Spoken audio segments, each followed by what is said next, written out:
One Enkrid is trapped in an insane curse. The morning of the great battle, he woke up shivering. A strange dream haunted him. He had died in that very battle. His roommate complained about a spider inside his boot. Pure nonsense, obviously. So when the clash began, Enkrid fought hard but dropped his sword. He scrambled to grab it. Lunged back into the fray. He swung at an enemy soldier, but the guy was too fast. Game over, he died, yet a blue light flickered. His body grew cold, heavy, and desperately lonely. Then he gasped awake. What on earth was that? He remembers it so clearly now, the blade hitting his throat. So when his roommate actually found that spider in his boot, Enkrid knew this was real. He had lived this before, but there was no time to panic. Today was the big battle. Charging in, an enemy soldier caught his blind spot and landed a lethal blow. Death came again, then another awakening. The memories flooded back, sharper and terrifyingly real. This was no ordinary nightmare. On the third loop, he walked onto the battlefield fully prepared. He dodged the early traps, but that one enemy soldier was simply a monster. Staring him down, Enkrid felt a chilling gaze as sharp as steel. The soldier struck. It was over. Death was pulling him under. He felt a warm pool of blood turning cold beneath him. He had fought with everything he had, no regrets, but then a chilling voice echoed. Calling him pathetic, Enkrid ground his teeth. He could never accept those insulting words. And he woke up again. What a nightmare. He warned Rem about an insect in his boot. Rem gave him a suspicious look, but sure enough, the bug was right there. His roommate accused him of pulling a prank, so Enkrid claimed he saw it crawl in. The poor guy had no idea this was the 18th time Enkrid witnessed that squashed bug. But he survived this day. Enkrid remembered training tirelessly with a sword since childhood. He had learned his blade skills from a retired mercenary who visited his village. The old warrior had praised him, saying his talent was truly incredible. He told the boy he might even become a legendary knight in the future. That spark ignited a massive dream inside Enkrid as the years rolled by. He pictured himself as an elite knight, slaying 1,000 foes alone. He wanted to single-handedly change the tide of every war he entered. His mind envisioned an invincible hero, the ultimate warrior who brings peace. Desperate to be called the Knight of the End, he chased that heroic story. Armed with raw determination, Enkrid packed his bags and left his home behind. But reality hit like a brick in the local taverns. People mocked him ruthlessly, calling him a pathetic rookie. They even laughed when he flinched at a stray dog. They sneered, asking how a coward like him could ever dream of knighthood. To them, he was not even fit to be a lowly wandering mercenary. Utterly humiliated, Enkrid felt the crushing weight of reality press down on him. He realized his talent was absolutely nothing special, but he pushed on. It was far too early to give up after a single setback. He believed that sheer effort and endless sweat would bridge the gap. With enough hard work, he could survive and eventually change his fate. Enkrid slowly improved, slaying wild beasts to build up his core strength. Gaining real battlefield experience, he slowly earned some respect from others. He genuinely believed he was getting stronger, closing in on his ultimate dream. But that hard-earned hope completely shattered during a brutal battlefield clash. A mere kid disarmed and knocked him out. His dreams lay broken in the mud. A child challenged him to a duel, looking at him with pure boredom. Calling him weak, this was a 12-year-old kid who had only started learning swordsmanship 6 months ago. Meanwhile, Enkrid spent over a decade ruining his palms with endless practice, only to realize he was infinitely worse than a genius with 6 months of training. All his effort felt completely wasted, leaving him wondering if his dream was just an impossible lie. As the years passed, Enkrid still desperately held onto his dream of becoming a knight. Even with everyone mocking him and claiming it was impossible, he believed that by skipping sleep and food, constantly swinging his sword, he would eventually achieve the impossible. During one of those exhausting training sessions, he stared at his only companion, a tree. He thought that if knighthood was out of reach, he could become a hardened soldier. Driven by deep resentment, he pushed on. 3 years later, in the present, the military of Divine Cyprus had 4 companies, 4 platoons, and 4 squads. Enkrid was now the commander of a second-class squad, the highest rank he could reach after all his desperate struggles. Still, serving as a kingdom soldier beats being a miserable, wandering mercenary. He called out to Jackson behind him. Jackson grunted, "What is it?" Enkrid ordered him to handle the morning rotation, but Jackson looked at him with pure annoyance, telling him to pay up later. Han called Jackson a bastard.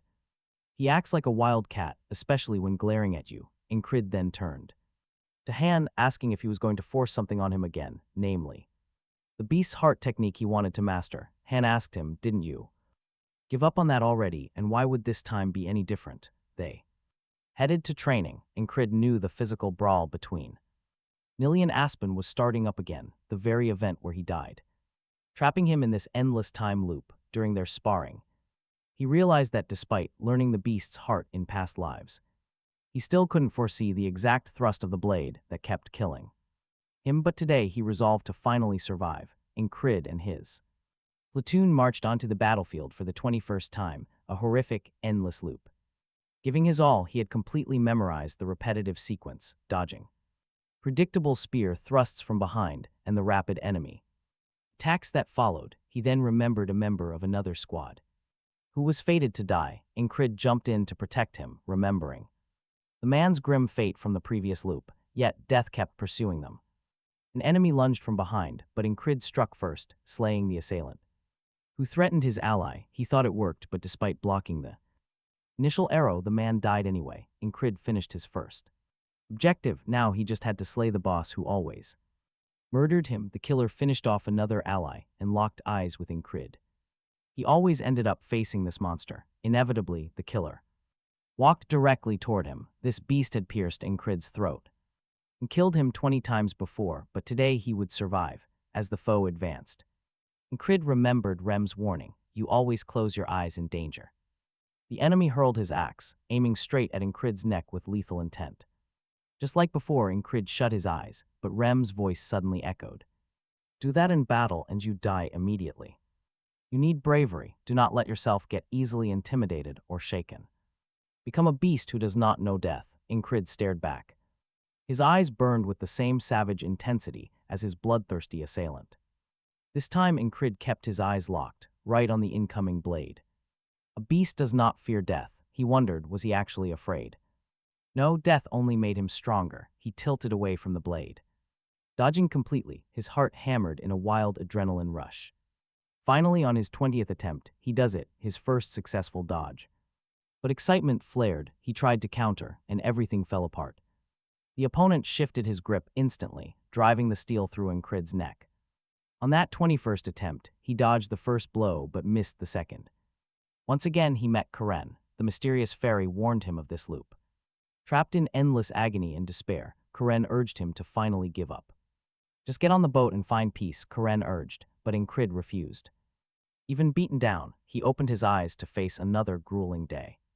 On his 22nd day, he faced death again, repeating this 33 times. By the 33rd loop, he could finally track the deadly blade's path. He swore he would dodge, but the counterattack came far too fast. He died again. The blade grazed his skin, missing a clean dodge. Collapsing, the worn amulet around his neck rolled into the dirt.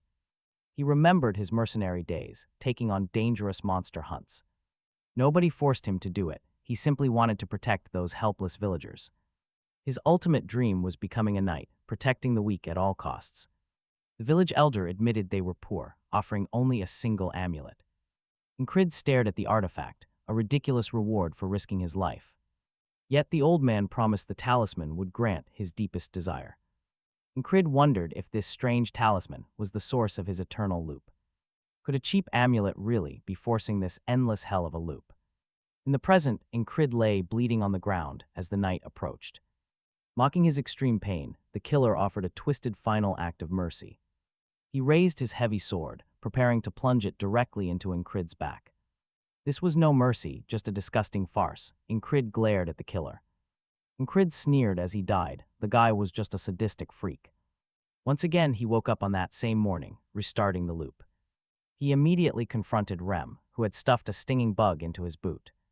"Why are you pulling tricks at dawn?" he snapped. "Have you gone mad?" Critch ordered Enkrid to stop whining and prepare to train his beast heart. Resigned, Enkrid threw himself back into the grueling training, ready to adapt. Keeping his eyes wide open, he successfully avoided Rem's heavy strike.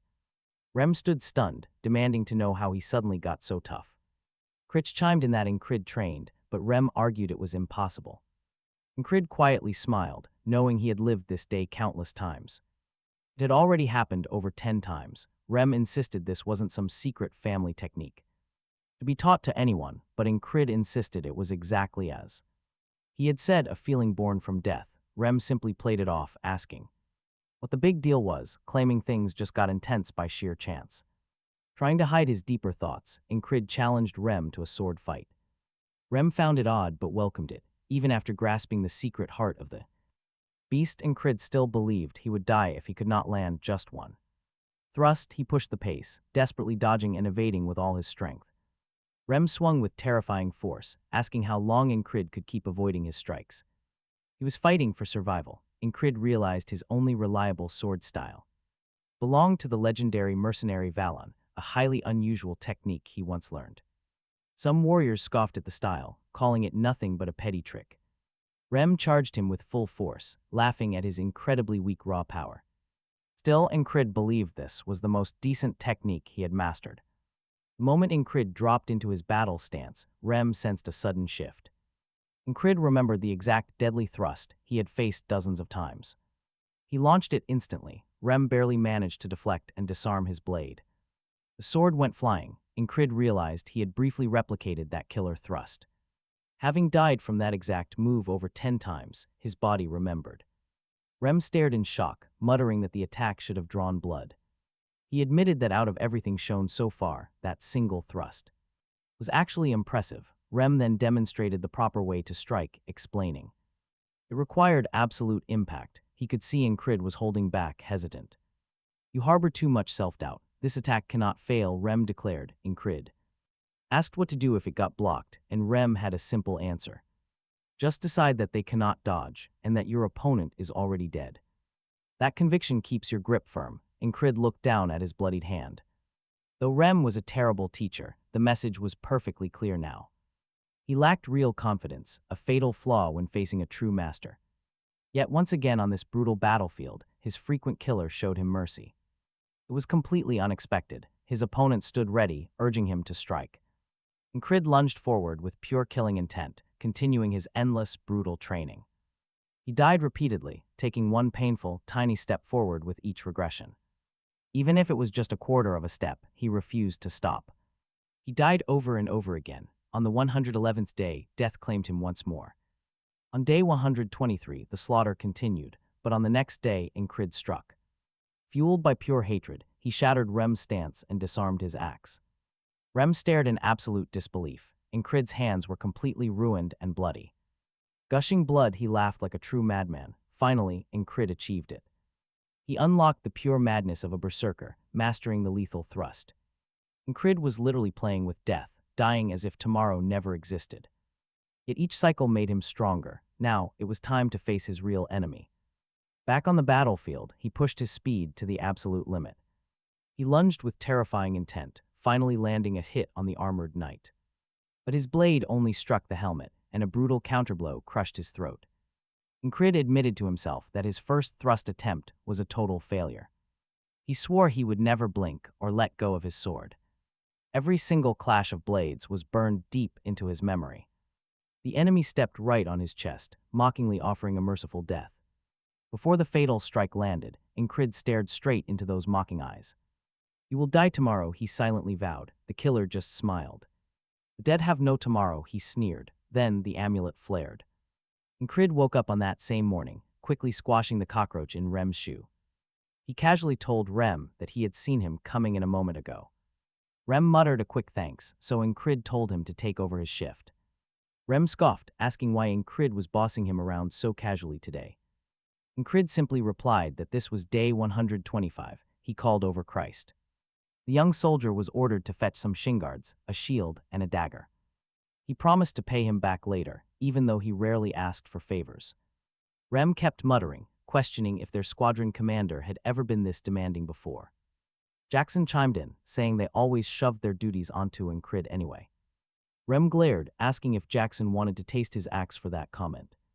The whole camp watched in silence, sensing the strange tension in the air. Rem privately thought their leader was acting way too intense today. Meanwhile, Enkrid trained against a tree, his body still aching from past deaths. The chilling fear of never winning, even after 10,000 attempts, haunted him.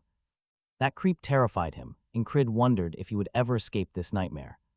He wondered if he could actually survive, sleep normally, and see a real tomorrow.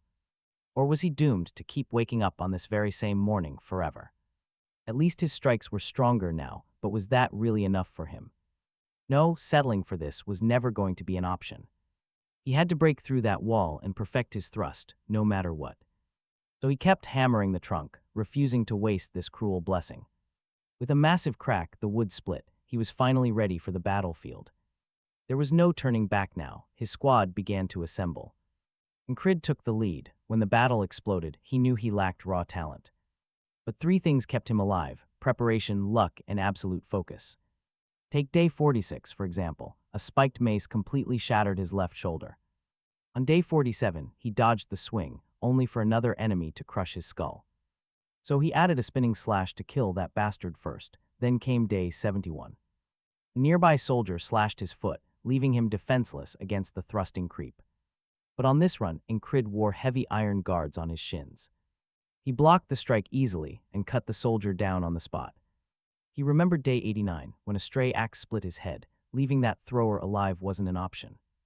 That attacker would only get in the way of his real duel. Luckily, Enkrid had spent countless loops practicing how to throw weapons himself. Taking the target down from a distance was incredibly easy now. He dropped the man instantly, but then an ally screamed right behind him. Enkrid knew another enemy always ambushed them here, nearly landing a lethal arrow. But Enkrid intercepted it, saving his friend from the sniper known as Hawk's Claw. Another enemy approaches. Enkrid has no time to strike before someone else targets his ally. With one clean swing, Enkrid easily takes the attacker's head right off. No more running. The perverted fighter begins moving directly toward Enkrid. He stares down Enkrid, wearing that exact same sadistic, bloodthirsty killer grin. But Enkrid is different now. He returns that psychotic stare as they stand face to face. The killer lunges. Enkrid raises his shield, blocking the strike perfectly. He knows that just dodging and thrusting won't win this fight. So Enkrid goes all out. He charges straight at the soldier with everything. This regular soldier is surprisingly strong, almost matching a true prodigy. The enemy realizes Enkrid is masking his defense behind a fierce assault. A complete surprise. Meanwhile, Enkrid spots his opponent's fatal flaw. He lacks actual battlefield experience. Enkrid easily slips past his guard. He lands a brutal headbutt, proving the Valon mercenary sword technique works. Its variations are perfect for this. Enkrid digs his foot deep. He kicks dirt right into his opponent's eyes and hoists his blade. The enemy reacts in a flash, squinting through the burning grit. He thrusts blindly. Enkrid simply tilts his head aside as it passes. Near miss, the soldier spins around for another quick strike. But Enkrid has already anticipated this exact, desperate move. He drives his own sword down, completely shattering the pervert's blade. Right at that moment, a distant archer releases an arrow straight at them. Now watch. Enkrid readies his final blow, certain of victory. But a heavy hammer flies in, intercepting the arrow mid-flight. It splits the shaft in two, keeping Enkrid safe. Time to finish it. He slays the pervert. Nearby, Rem screams he'll wipe out Hawk's Claw. Jackson stops him. It is too late, don't waste your energy. With one final, deep thrust, Enkrid puts his nemesis down for good. As the man bleeds out, Enkrid stands still amidst the chaotic battlefield. He kneels, pointing his sword at the monster, who killed him countless times. "This is mercy," he whispers. Then Enkrid rips the head right off. A dark, satisfied smile. He believed he finally broke through his wall. But he completely forgot he was in a war zone. A massive kick sends him flying. He crashes down, screaming in agony. The whole field turns to look. It is Frog, and that beast is definitely not human. While Enkrid writhes, Frog boasts about his massive investment in that creature. He cannot believe a nobody like Enkrid actually managed to kill it. Enkrid stares at the neck gushing thick blood, gasping heavily for air. Frog raises his heavy axe, aiming to split Enkrid in two.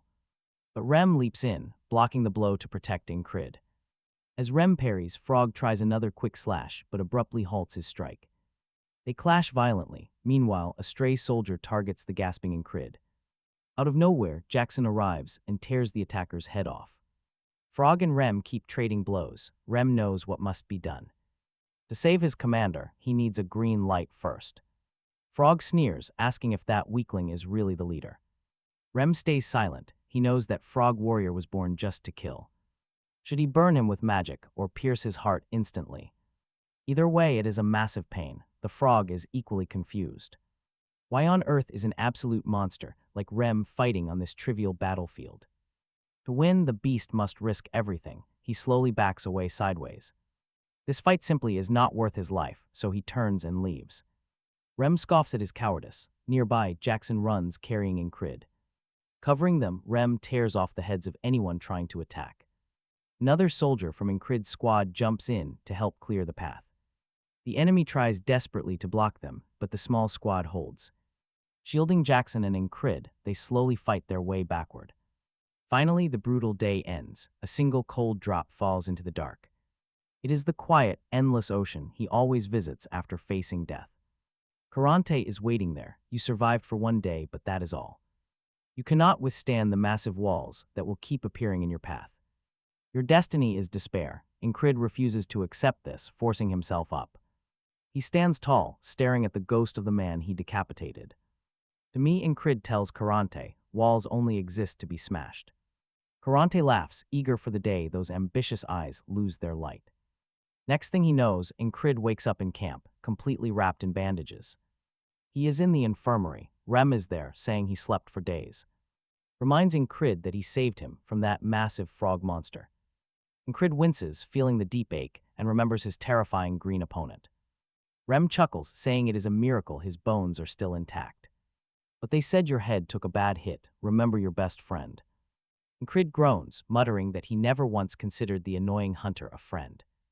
Rem quickly tells him to keep it down, pointing out the others nearby. He wonders if he should just leak Enkrid's deep secrets to the room. Enkrid fires back, asking if he is a complete stranger or a friend.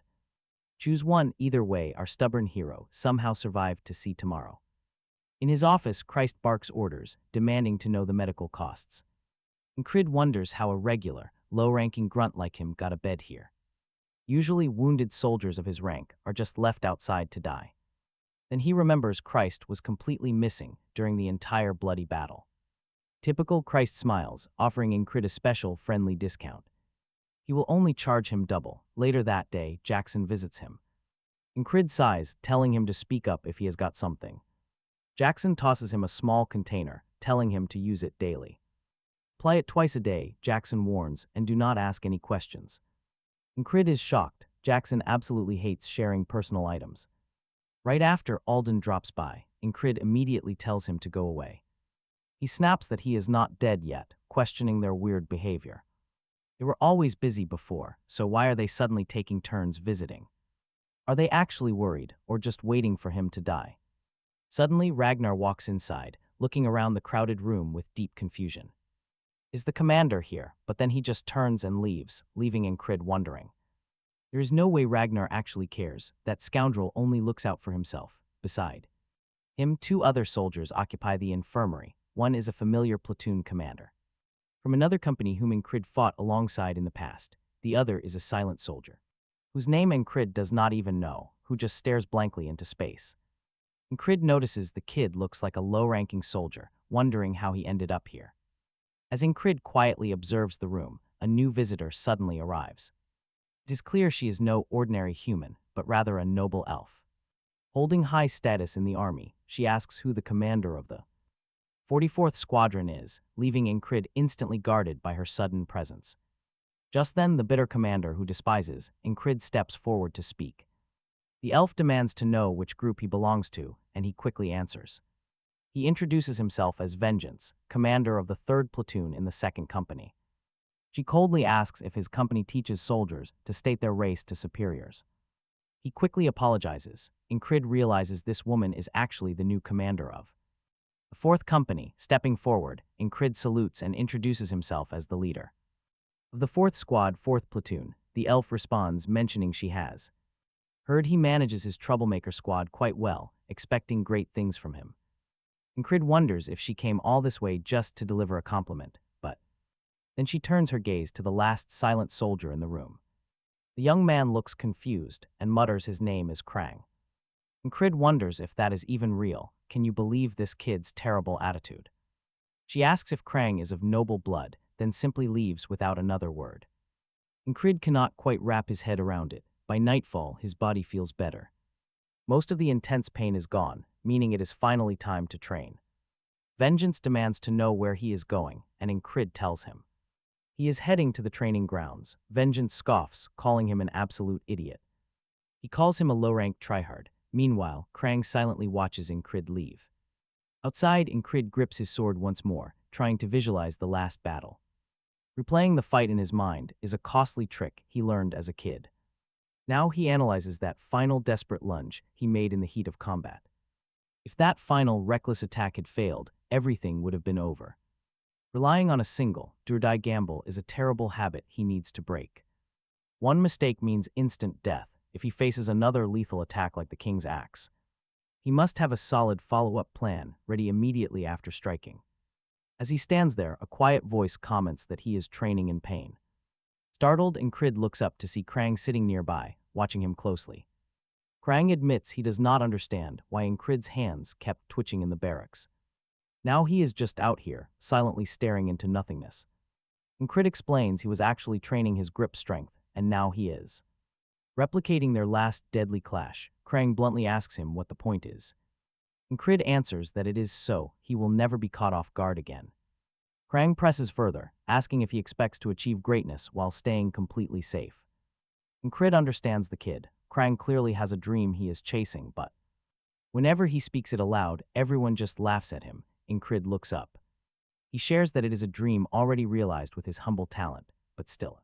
Dream he never stopped wishing to fulfill. He raises his sword, thinking of becoming a knight. Krang realizes he had almost forgotten how to laugh, but a sudden memory hits. He knows exactly what to do. After watching, he simply stands up and leaves. To Enkrid, this is completely new. Krang turns back, telling him to remember his name if he ever becomes a knight. He calls him friend. Enkrid realizes this is the very first time he has ever felt supported. Songs ring out in the equipment camp as soldiers cheer for Cross, hailing him as the real hero of the battlefield. Back in the infirmary, Enkrid cannot stand the constant complaints of his neighbor. Any longer, woken by the Wanderer, he waits for his late breakfast, deciding to take a short, quiet walk instead of visiting the training area. On his way, he passes Jackson, who warmly asks about his healing injuries. Jackson says the medicine worked beautifully and thanks him for the help.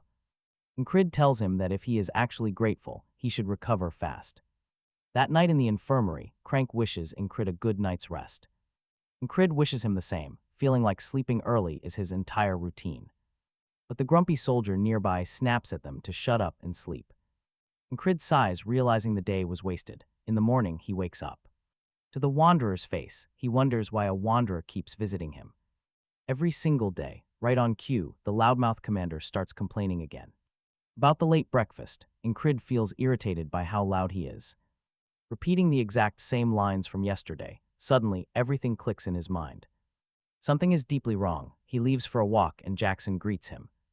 Asking the same question, the medicine works exactly like it did yesterday. Wait, this is yesterday all over again. Something is terribly wrong. That is when Karanti's words echo about another wall stopping him. To survive, he must adapt. Enkrid realizes he died in his sleep. Without even knowing it, a quiet death far more desperate than being stabbed. The humiliation of a silent death only drives his determination even higher. This is just another challenge. Back in bed, Enkrid wonders who did it. The killer had to slip past every guard to reach his tent. Only an elite knight could do that, yet that seems highly unlikely. It must be an assassin hiding right under their noses in camp. Someone who knows the tents and can mask their presence perfectly. A master of stealth, he remembers the girl who stared at him. With those chilling eyes, her quiet footsteps would make her a flawless killer. Perhaps her visit earlier was just to scout out his exact tent. He plays out every possibility in his mind, needing to confirm it. Since the medical tent has only one entrance, he has a plan. The moment she slips inside, he will shout to wake the guards. He just needs to wait, but then Enkrid dies without even knowing. Where the attack came from, a tiny needle suddenly pierces his neck. It is tipped with deadly poison. He never even saw his killer. Paralyzed, he collapses to the cold dirt, unable to cry out or move. It was a highly potent paralyzing poison, the exact reason why he had died. completely clueless. He realized that his platoon commander Vengeance and young Krang were also dying. Enkrid identified the attacker as the shadow assassin who then slaughtered Krang. Driving a cold blade deep into the boy's chest, Krang died without a single chance, guided by pure rage. Enkrid slashed open the tent. That was when he noticed another killer entering, the very same woman who had appeared earlier that morning. Waking up the next morning, this was now the third time Enkrid lived through this day. Even with his guard up, he could not detect her presence. This task was not going to be easy. Plus, even if he somehow stopped the killers, he'd still have to face the commander immediately after. A sense of helplessness started to creep in. It was the same despair he felt facing that powerhouse knight, yet despite all odds, he had emerged victorious. Enkrid knew he could find a way as long as he did not surrender. Shaking off the doubt, Enkrid walked over to the incredibly annoying Vengeance and yanked away his blanket. "What is wrong with you? Are you insane?" Vengeance barked. Enkrid simply replied that it was a mistake to think the killers had already breached the camp. Deciding he needed to stand guard outside, he grabbed his trusty sword. Vengeance scoffed, still thinking he was completely mad. "Is today's training catching cockroaches with a sword?" he mocked. "I suppose that is perfect for bottom-tier soldiers like you." Enkrid did not fall for the provocation. "I did not know you cared so deeply about my well-being," he shot back. "I was being sarcastic," Vengeance snapped. Unleashing another round of insults, Enkrid dryly noted that he was being sarcastic too. Vengeance then ordered him to get lost, screaming that he never wanted to see him again. Right then, Krang walked in, immediately sensing the heavy tension. He asked if he should come back at a better time. Enkrid shook his head, telling the kid to step inside. He kept closely observing the young boy. Since the assassins targeted him so heavily, Enkrid felt certain that this kid was the real prize. It raised deep suspicions. Who on earth was he? Still, he resolved not to pry into secrets the boy was not ready to share. Steering clear of any wild assumptions, Enkrid approached Krang and said, "Thanks to you, I got dragged right into a deadly assassination plot, knowing there was no simple way around it." He asked him point-blank, "Who exactly are you?" Krang did not fully comprehend the sudden question. Enkrid wondered if he had phrased it terribly, or if his social skills were just as bad as Rem's. The young boy paused to ponder the heavy question. "That is not something I can tell you," Krang quietly admitted. "Why not?" Enkrid pressed. "It is a long story," Krang muttered. Enkrid simply dropped the subject, but the grumpy commander behind them started to lose his mind again. "If you are going to settle for a lazy answer like that, you should not have even asked," he yelled. "Krang cannot be from our lands with those terrible manners. Speak the truth. What enemy nation sent you to spy?" Krang turned to him with an incredibly chilling glare. The angry commander immediately grew a lot quieter under that intense pressure. Krang stepped right up to Vengeance, getting right in his face. "I have never betrayed, nor will I ever betray this kingdom," Krang declared. Enkrid felt like he could see the true aura of a noble knight in those burning eyes. "Is that how you address your commanding officer?" Vengeance demanded. Hearing this, Krang instantly dropped his intense posture. Enkrid figured the kid probably was not a knight, seeing how easily those assassins slaughtered him before. Even so, he knew this boy was keeping some massive secrets hidden. That night they wished. Once again they said good night. Enkrid wondered if Vengeance was afraid of Krang because of what happened that day, especially since he was so calm. Enkrid watched a tense entrance, knowing that if assassins invaded, everyone would surely die. He stood up. "Why are you not sleeping?" Vengeance suddenly asked him. Enkrid warned him, "Assassins will invade soon, so cooperate if you want to live." Vengeance just laughed. He called Enkrid completely insane. Even Krang seemed completely unfazed by the warning, which Enkrid fully expected. But then a voice outside asked, "How did you know?" Suddenly, Enkrid was pierced right through the tent. He couldn't even process when the attack had landed before he could grab his sword. Next, Vengeance's neck was deeply slashed. Finally, Krang fell. As Enkrid collapsed to the floor, he struggled to see who did it, but his eyes closed, only to wake up for the fourth time. Without proof of the looming threat, neither Vengeance nor Krang would help him. His only option was to warn a superior officer and get some reinforcements. But the commander just called him crazy, brushing him off without a second thought. Enkrid realized he had to act alone, wait, and predict their exact arrival. He stood waiting for the strike, bracing himself for the imminent clash. Tense and anxious, he braced himself, wondering if this was the moment. But the instant they struck, a blade pierced his throat in a flash. Too fast, far too fast, with backup completely out of the picture. He had to stage his own ambush and strike them down first. Death again, Enkrid kept dying repeatedly, trapped in a vicious, endless loop. How could he fight a foe he couldn't even lay his eyes on? They saw absolutely everything, while he remained blind, dying again and again. Until he figured out how to dodge their poisoned needles, death was certain. He opened his eyes once more, realizing this was his 20th loop. 20 straight failures, desperation clawed at him, growing worse with every reset. But then a dark smile cracked his lips. After 20 brutal deaths, experiencing agonizing pain each time, he finally found his cold focus. First, he had to neutralize that deadly needle, only then could he fight. To bypass their lethal speed and dodge the invisible strikes, he needed to learn from Jackson. He immediately set off to go find him. Enkrid recalled a past chat with the king about Jackson's odd reputation. The king had asked why everyone compared Jackson to a wild cat. Enkrid had answered simply, because the man is a cunning coward. He never fights his enemies head-on, always preferring a backstab. He strikes and runs away, just like a crafty, cowardly wild cat. Approaching Jackson now, Enkrid felt a strange sense of unease. He asked if Jackson's wounds had healed yet. In truth, he knew. The scout could easily defeat the assassins, but he lacked authority. Besides, now watch closely, this was a wall Enkrid had to scale alone. He didn't need Jackson's help, he needed to become like him. He turned to the young scout, posing a sudden hypothetical scenario. What would you do if a blade aimed for your back? He asked. Jackson paused, then shrugged, saying that no one had ever survived his ambushes. Jackson speaks. Instantly, Enkrid gets a bad feeling and his eyes widen. He stares back until Enkrid finally lowers his head, admitting that person must have eyes in the back of their head. The thought puzzles Enkrid. He asks Jackson what that even means. Jackson just calls it perfect timing. Before asking if he noticed the cart, Enkrid had no idea it was even there. Jackson points. It is right behind the tents. Watching closely, Enkrid wonders how Jackson spotted something so far away. Does he truly have secret eyes? Hidden back there, as Enkrid wonders, Jackson warns him that things are about to go horribly wrong. Instantly the cart collapses. Shocked, Enkrid asks if Jackson is a prophet. Jackson just snorts, saying Enkrid spent too much time with that barbarian, but Enkrid pushes, demanding to know how he did it. Jackson explains it, just simple sound. He heard a creak in the axle. If you can hear your surroundings, you can easily predict what comes next. Enkrid is amazed. He picked up on something so quiet when he missed it completely. Jackson explains that you do not actually need sight to perceive the world. You must practice listening, sharpen your senses, and isolate single sounds. Enkrid finds the explanation surprisingly good, especially since Jackson usually remembered how lazy Jackson always seemed whenever he asked questions.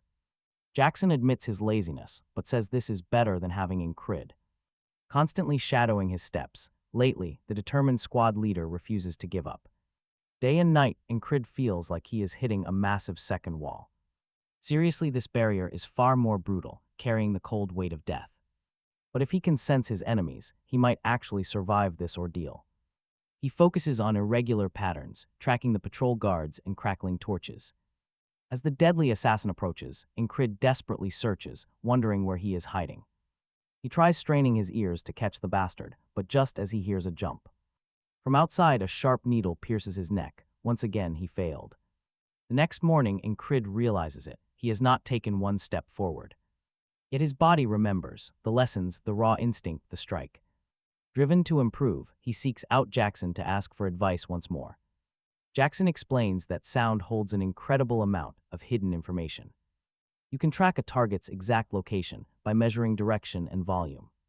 Mastering those faint, distant noises practically turns your ears into a second map.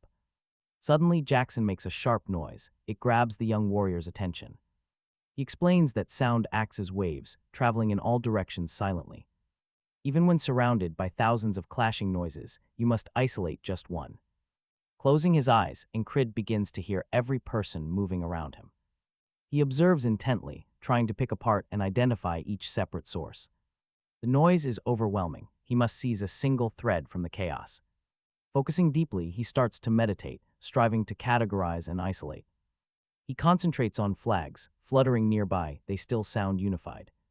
To his ears, it is just one loud roar, but he pushes deeper. He wonders exactly how many there are, guessing between 7 or 10. From left to right, soldiers march nearby and in the far distance. Finally, he begins feeling the waves, sorting the familiar sounds from the strange. Krang strolls right up to him, calling him Enkrid and asking what kind of weird training this is.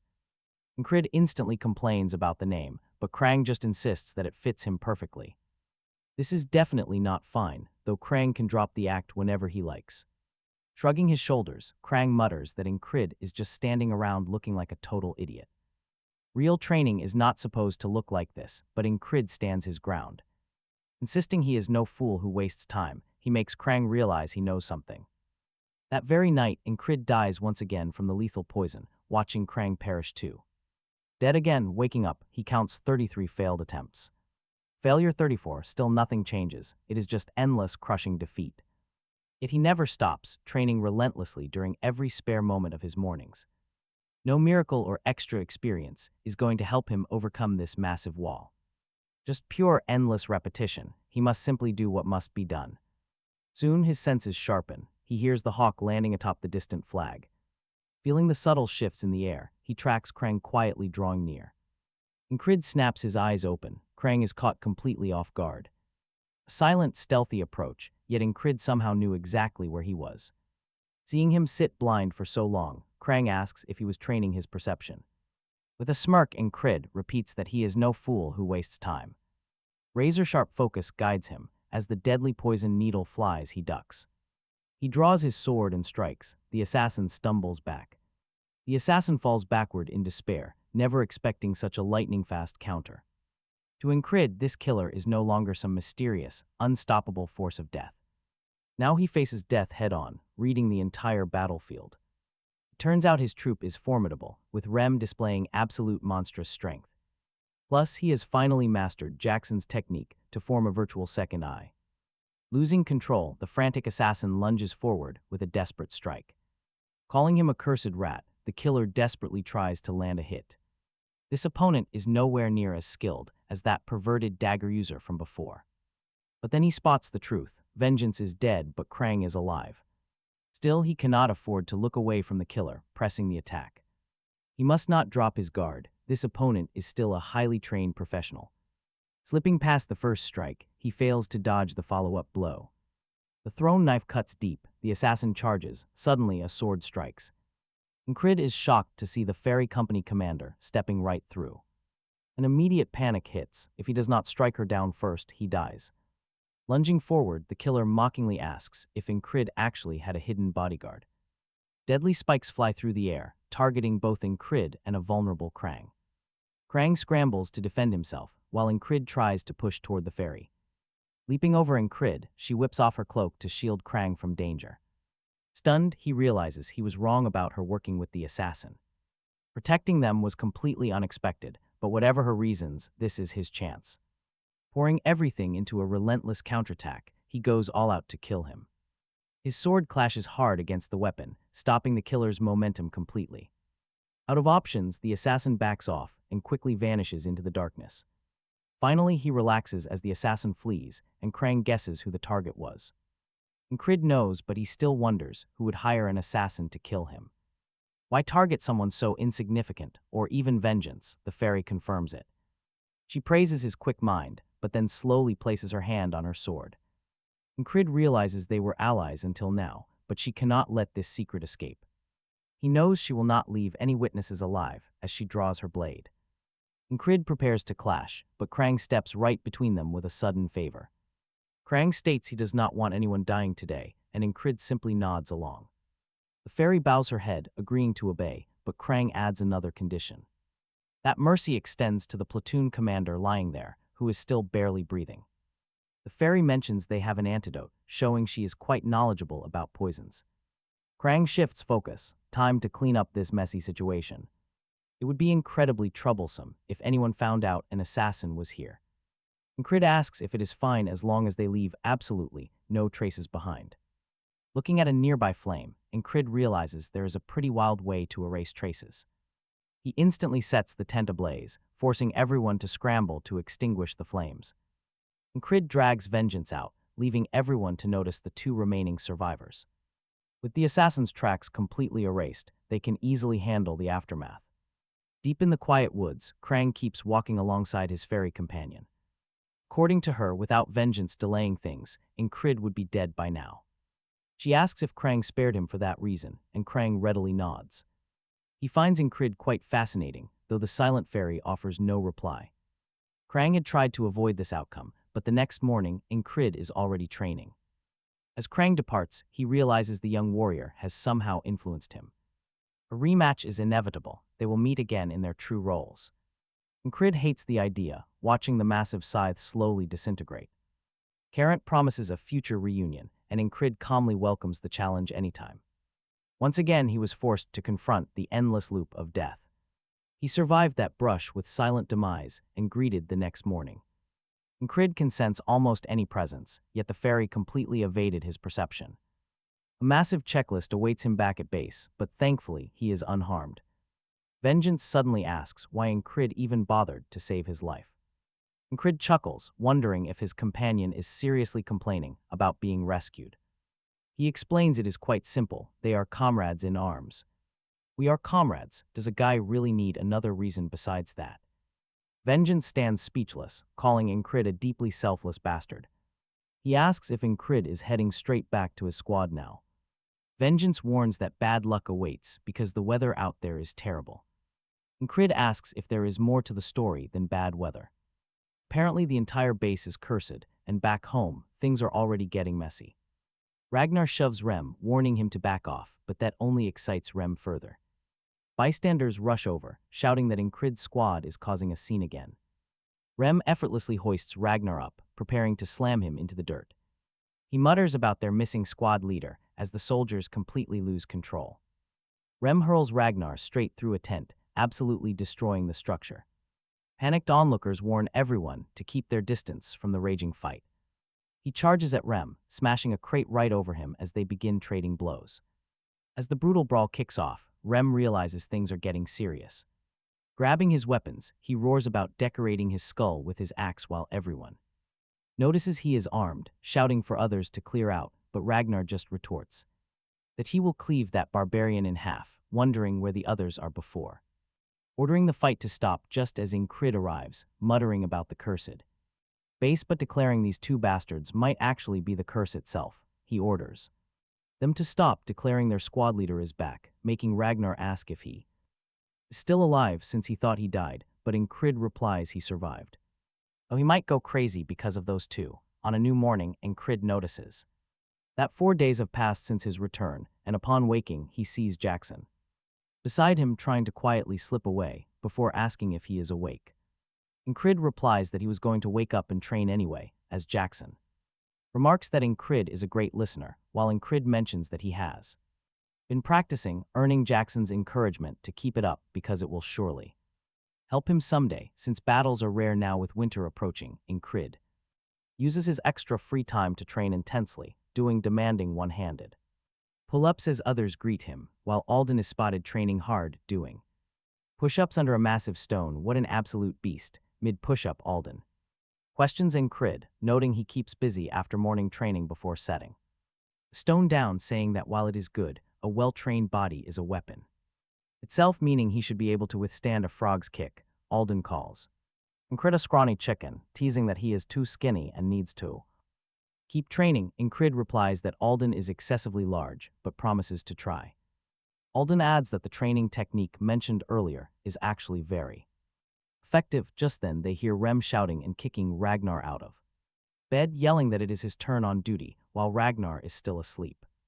Rem calls him lazy, so Ragnar drags himself up, grabbing his sword to attack. But Rem refuses to back down. Enkrid shows up, asking if they are fighting again, and begging for a break, while Alden comments that rampant violence solves nothing. Rem replies that Ragnar is the one who deserves to starve, but Enkrid tells him that if it is his turn to work, he should start cooking, and Ragnar simply agrees. Rem keeps provoking, but Enkrid pays no mind and asks him to stop, asking if he is bored, which makes Rem question if Enkrid has noticed how the lack of battles is making him restless. Enkrid tells Rem not to take it out on random people, challenging him to a match instead. As they clash, Enkrid starts to regret his choice slightly, while Rem mockingly says he needs to take hits better, trying to strike him by tossing his axe upwards. Enkrid almost loses his sword, realizing he must stay calm with his beast heart. As Rem's massive axe swings in close, Enkrid defends himself, calmly thinking of the deadly technique he practiced hundreds of times while dying the perfect lunge. He nearly hits Rem, who dodges with insane agility, grabbing Enkrid by the collar and throwing him down, telling him that he expected much more from him, especially since he has improved so much recently. He asks why Enkrid became so boring suddenly, saying that predictable thrust completely disappointed him. Is that all you have? Enkrid realized he knew the truth now. He was different. This endless loop of clashing was something he could endure forever. He gestured for Rem to come closer, promising a proper beatdown this time. Rem still found his skills lacking, but he was far from bored. Staring into those eyes, Rem figured he would prove it by leaving a scar. Then the downpour started, forcing them to call off the duel right there. As the rain constantly paused and restarted, a furious Rem complained loudly. Everyone scattered for cover, and Christ arrived to find another cancelled fight. The man complained about the constant storms, calling it a curse. That caught Enkrid's attention, prompting him to ask what curse he meant. Christ wondered how Enkrid had missed the dark rumors spreading through camp. Rumors about a cursed unit were already whispering in the shadows. Men were dying, fires broke out, and the escort squad took heavy losses. With fighters like Jack, Boo, and Ralton injured, the panic was real. Christ assured him that it was probably just the awful weather talking. But Enkrid knew the command hierarchy would not ignore this. Christ then asked why Enkrid was just standing by the entrance. Enkrid calmly replied that he was training his inner senses here. Christ scoffed, asking if that was even possible in such a heavy downpour. Enkrid explained that the extreme weather made it the perfect test. Rem mocked him, asking if he was trying to look like a miserable stray cat. But Jackson defended the boy, noting it was actually a solid training method. Rem scoffed, asking Jackson when he started caring about their squad leader. The constant bickering was getting too loud, and Enkrid could barely focus. While Rem kept shouting, Jin suggested some training drills inside the dry tent. He explained that Enkrid could practice mind techniques even while lying flat. Ragnar offered to check his form again right then. Rem watched them, realizing they also saw the sudden change in him. There was no doubt they all felt Enkrid growing stronger by the day. Meanwhile, things are getting pretty tense over at the command tent.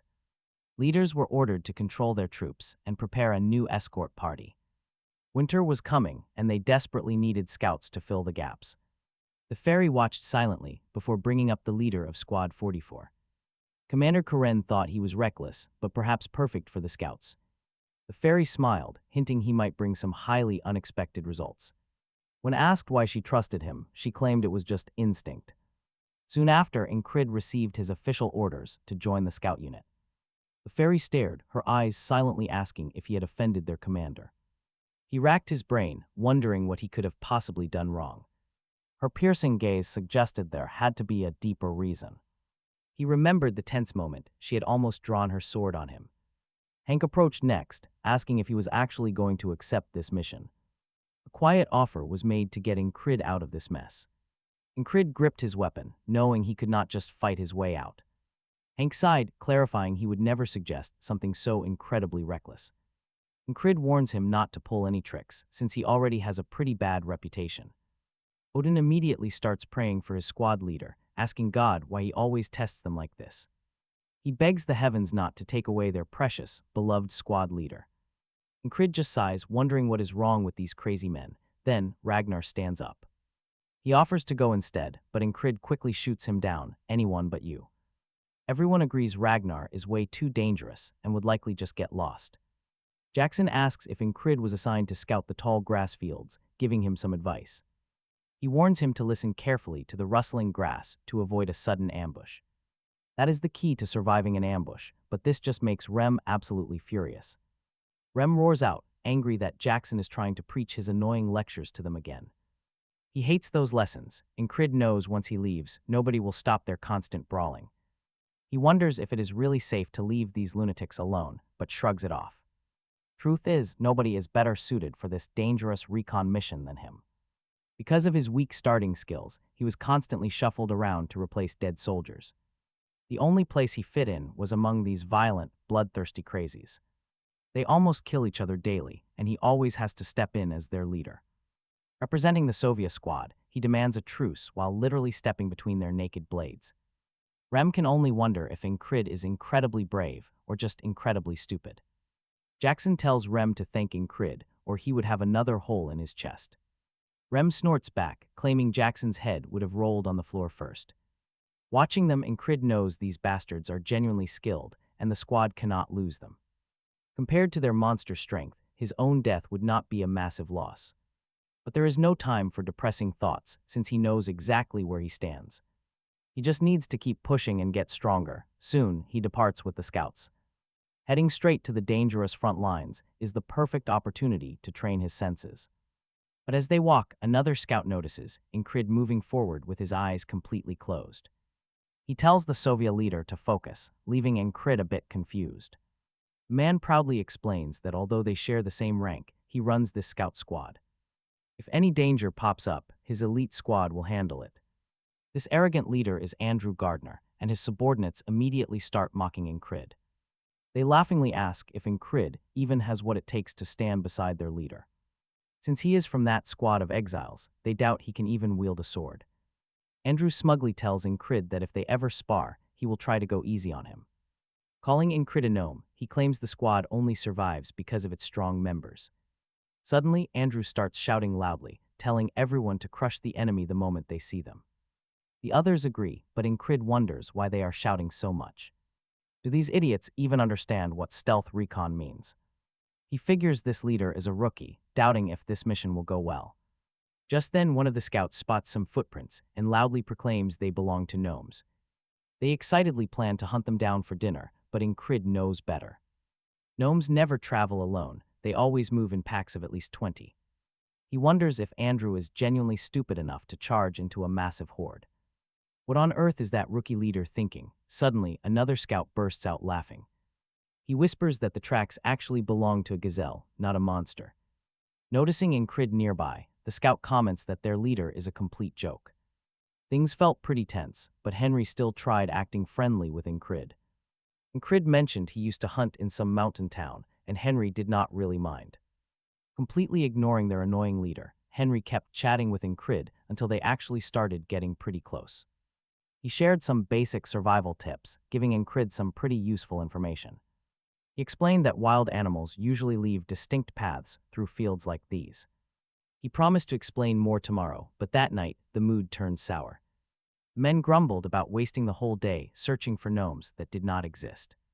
It was a complete waste of time, yet Andrew remained stubbornly focused on his goal.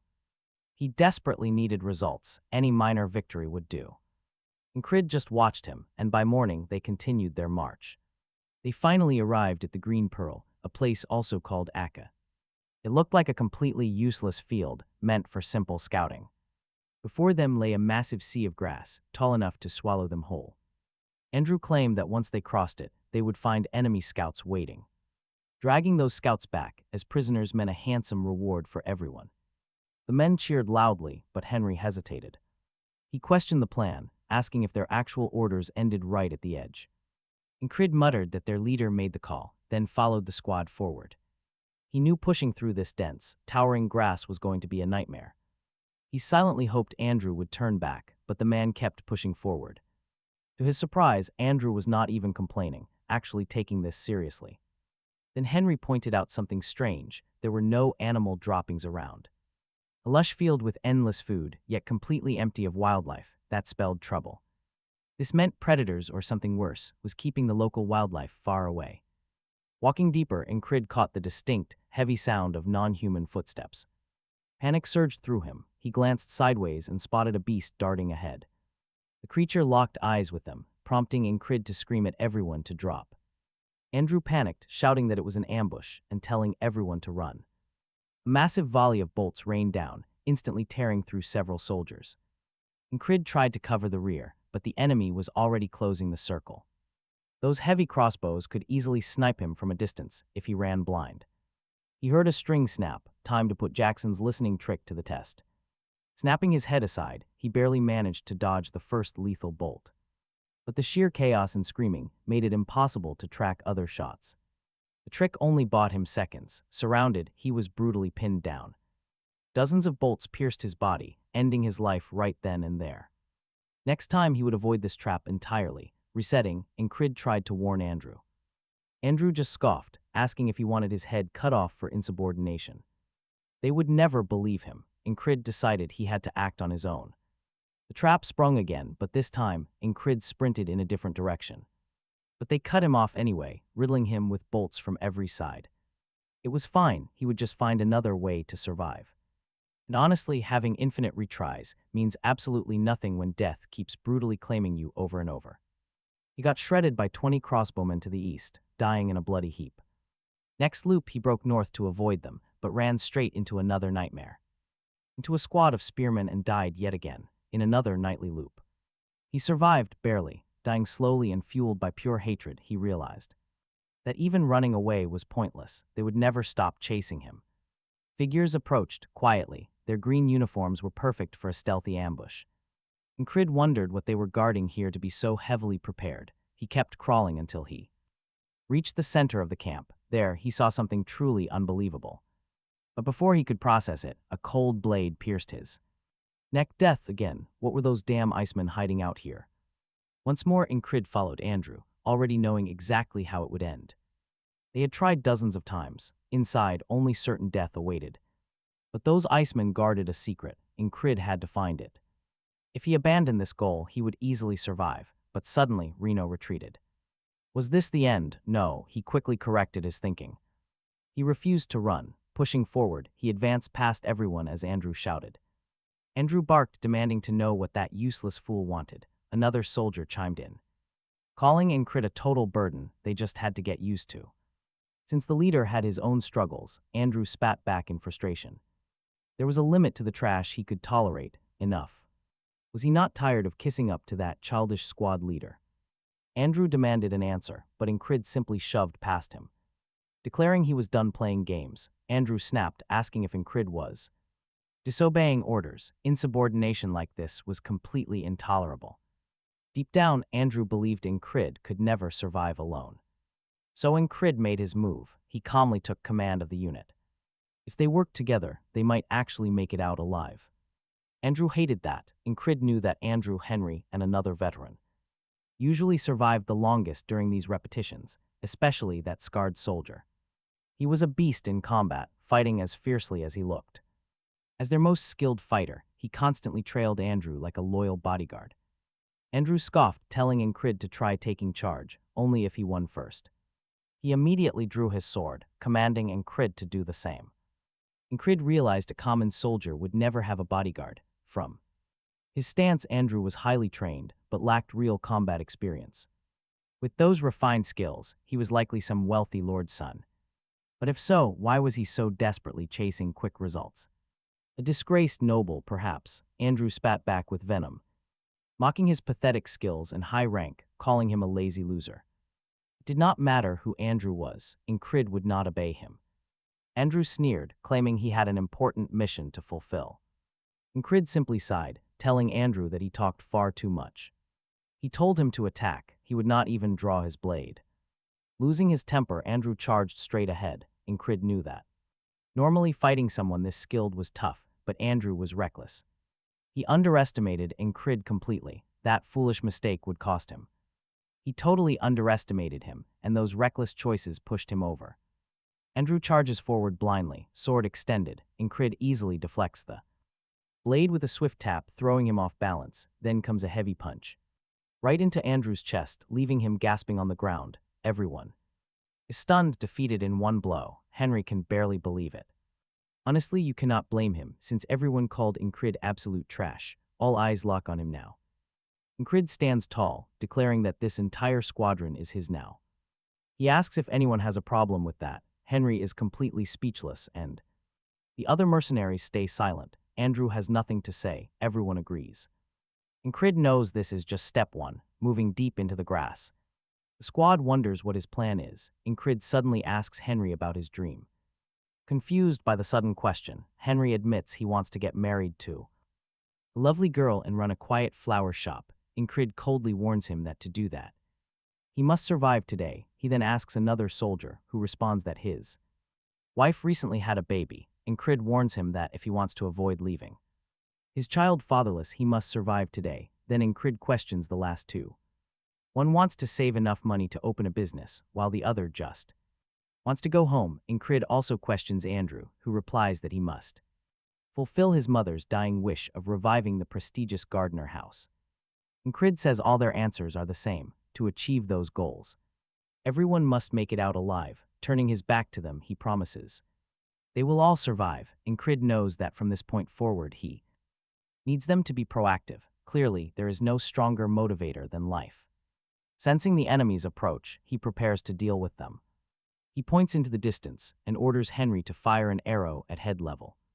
Henry protests that the field is empty, but Enkrid refuses to repeat himself. He demands the shot now. Henry releases the string, and you will not believe what happens next. The arrow hits a hidden scout dead on, blowing their ambush wide open. Astonished, the squad watches as Enkrid orders Andrew to get behind him. Andrew quickly obeys. Striking first completely changes the tide of battle, and Enkrid drops another foe. He knew they had to find them before getting hunted. Pressing forward, Enkrid keeps a tight grip on the escaping scouts. The panicked enemies scream to kill them all, but Andrew silences their loud mouthpiece permanently. Enkrid aims to exploit this chaos to cut down their numbers quickly. Suddenly, a hidden foe leaps out directly behind Andrew, nearly taking his life. Enkrid kept Andrew close on purpose, knowing his bodyguard would follow without a second thought. Sure enough, the fierce protector cleaves the assailant's head off in one clean, brutal sweep, saving Andrew. Having a heavy hitter like that nearby greatly raises their odds of survival. Enkrid continues carving through the ranks, quickly updating his mental tally. Of the 12 original attackers, only 8 are still standing. The survivors yell in pure panic, screaming for reinforcements. It is impossible to count them in this chaos. He vows to pick them off one by one. Once they regroup, Enkrid orders a relentless, absolute wipeout of the remaining force. They unleash a ruthless massacre. In this massive field of dense grass, the enemies also struggle to find their targets, but Enkrid's keen senses keep them tracked down. First, it was because of the puma pacing back and forth, but this time, an enemy soldier gets startled by the beast, gets annoyed, and tries to kill it. Enkrid takes full advantage of that split-second distraction to drop the hunter. He remembers the very first time he ever saw that creature. When chasing it got them exposed. It was pure coincidence back then. Now the enemies are too focused on the hunt to notice the lethal trap waiting for them. Things are finally going smoothly. All thanks to Enkrid. He is just too stubborn to die, Henry calls out, screaming that they wiped out everyone. Enkrid tells him there is no time to waste, ordering the group to push forward. Still, the puma follows behind, watching him. Only 6 soldiers remain in their unit now. Even with multiple time loops, saving every single person remains an impossible dream. Yet this run is their best yet. He commands them to keep moving. An enemy soldier appears. Enkrid closes in and calmly tears his head off. He knows their exact locations by heart. One wrong step on this path, and 30 crossbowmen will tear them to shreds. Enkrid immediately orders them to change course, pointing toward a different direction. Turn right, he orders. They must bypass the spearmen hunting them in every loop. That elite hunter will slow them down, so he has to die first. Enkrid cuts through the surrounding guards with terrifying speed. He wants to avoid a brawl, relying on fast, brutal hit and run strikes to slowly break their encirclement. Even Andrew is absolutely slaying it out there. Talk about a massive glow-up. But the bodyguard grows anxious, watching the sun dip lower in the sky. Finding an escape route in the pitch-black woods will be practically impossible. They need to run now, but Enkrid demands they keep pushing forward, deeper inside. The bodyguard snaps, demanding to know why they are heading straight into danger. Enkrid simply says he knows, cold and absolute, refusing to tolerate any arguments. He orders him to fall in line, leaving both Henry and Andrew stunned. Cold steel presses against Enkrid's throat. The bodyguard warns him to think carefully. He has zero intention of dying in this forest, even if he has to kill Enkrid to escape. Enkrid doesn't even flinch, whispering back that the guard should know better than anyone. There is no retreat. The path behind them is already crawling with enemy soldiers. The bodyguard hesitates, asking if Enkrid really expects them to just keep following him. Enkrid locks eyes, of course, because he wants to survive too. Andrew watches this play out, realizing Enkrid is nothing like the rumors. He expected a useless coward who would waste the family legacy, just like his father did. But staring at the young lord now, he knows he was dead wrong. Enkrid has a presence that reminds him of his mother's final, desperate words. She prayed that even in ruin, he would become a man who commands respect. A leader who could earn the absolute trust of others and rebuild their name. That was the dream he always carried deep within his chest. Andrew sighs softly. That is the exact kind of leader he always wanted to follow. Enkrid stares straight back at the blade, commanding the guard to trust him. They will make it out alive. Andrew looks at him and sees a pathfinder. A man who actually carves a future. He steps forward, calling Enkrid his captain. The bodyguard tries to argue, but Andrew cuts him off, declaring Enkrid is their leader. He was their captain now. Naturally, the squad obeyed, the bodyguard. Realized Enkrid had completely changed. Meanwhile, Enkrid noted everything was ready. Until he gave the signal, they had to crouch low and stay quiet. Crouching low, he knew that surviving today meant taking the initiative and hunting the enemy down. Breaking their encirclement was just the very first step today. Step 2, however, was going to be much more complicated than that. As they crept forward in a tight crouch, they saw endless rows of sharp spears. Enkrid whispered that this was the path he found after dozens of runs.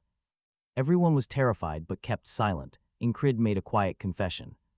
He confessed that only at this exact moment, and in this specific spot, did he feel true terror. By moving carefully, they could let the enemy pass without any direct fighting. Though patrols hunted them, he kept his squad moving completely out of sight. Sweating bullets, the squad kept following Enkrid. He relied on hearing, staying completely low to the ground. The tension was unreal. Still, everything went exactly to plan. Now came the critical final phase, as the sun dipped and darkness rolled in over the battlefield. His obsession with this field finally made sense. "We have arrived," Enkrid whispered. Henry simply could not believe his eyes. After everything they had just been through, they were standing right inside the enemy camp. Enkrid explained that the Aspen troops slaughtered everyone entering this field. They wanted absolute silence because they were hiding a massive secret. Right in the middle of their camp stood a deeply unsettling and highly peculiar monument. Skeletons lay piled directly underneath a shredded flag. Enkrid wondered what would happen if a massive distraction occurred right now. He urged them forward, confident an escape route would soon present itself. Slipping silently behind the tents, they eagerly asked if he planned to burn this place down. The bodyguard hissed in utter panic. "Are you insane? We are literally in their camp." "Getting surrounded means we end up dead," Mac hissed. Enkrid just asked for his name. "Call me Mac," he grunted. Enkrid flatly demanded absolute obedience. Mac tried to argue back, but Andrew quickly cut him off. "Shut up," Andrew snapped, following closely. Mac could only fume. Mac muttered that he did not need a lecture, complaining they were totally doomed out here. Especially with the moon locked behind the clouds, escaping this camp alive seemed practically impossible. In a desperate mess like this, they had to trust their leader. Suddenly, Enkrid sliced open a tent. Mac watched him in utter confusion. Did he seriously just slice a path right through to get by? Then he saw it. The tent was completely empty. How on earth did Enkrid know that?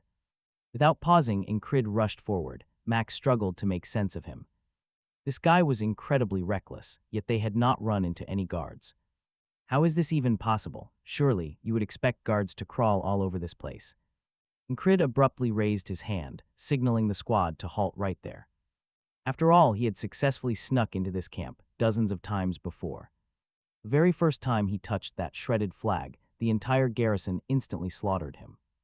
Enkrid calmly explained exactly what the Aspen troops were so desperately trying to protect. That shredded flag was their dark secret, and it was their primary target tonight. Was to protect that flag. Enkrid wondered what would happen if it caught fire. Mac then began to wonder how Enkrid already knew the flag was there. Mac assumed.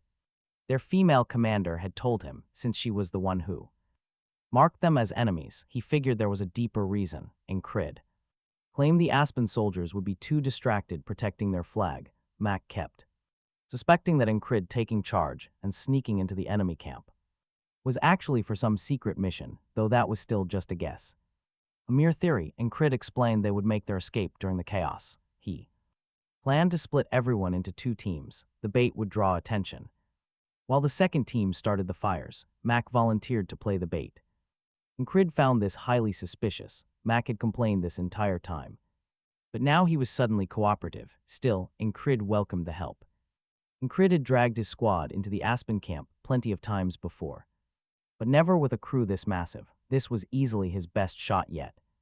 He had a really good feeling about this, believing he would finally succeed. The raid kicks off with a single arrow. Mac charges forward, drawing enemy eyes. Every soldier targets Mac. Meanwhile, Enkrid slips away toward a lit candelabra. Grabbing a handful of fire, Enkrid whispers that he is heading toward morning. But just as he takes the flame, a stranger appears, swinging a deadly sword. The clean strike cleaves the iron candelabra in half, knocking the fire away. Enkrid realizes in horror that he did not even hear this man approach. Now they stand eye to eye, and Enkrid quickly reaches for his blade. And get this, Enkrid instantly realizes this is an enemy he never encountered before. The warrior carries an incredibly heavy, imposing presence. Enkrid demands to know where someone so powerful came from, but the warrior merely calls him a worm. Enkrid simply grins, telling him he is too late as the nearby tents ignite. Chaos erupts, soldiers scream that everything is burning and they are under attack. Enkrid and his men sprint through the smoke with their incendiary devices. The elite commander barks orders to put out the raging flames first. Enkrid figures Mac successfully drew most guards while he distracted the remaining ones. Andrew did his job setting the fire. Now, Enkrid just needs to escape. But instead of running, Enkrid acts on pure instinct, stepping back forward. Knowing all strikes start from the foot, he braces for a lethal lunge. He aims directly at the massive warrior, kicking off the dirt to launch forward. He fully expects to land this hit, but the man shifts his focus instantly. With impossible reflexes, the commander casually sidesteps the incoming blade. Enkrid sails right past his target. He is left utterly stunned as he misses. A brutal counterblow strikes Enkrid's side, causing him to stumble and limp in agony. Yet his opponent remains completely unfazed. Enkrid cannot believe it. That was his absolute best lunge. He stares back at the terrifying figure standing behind him. The man mocks Enkrid as weak. Deep down, Enkrid knows he cannot win.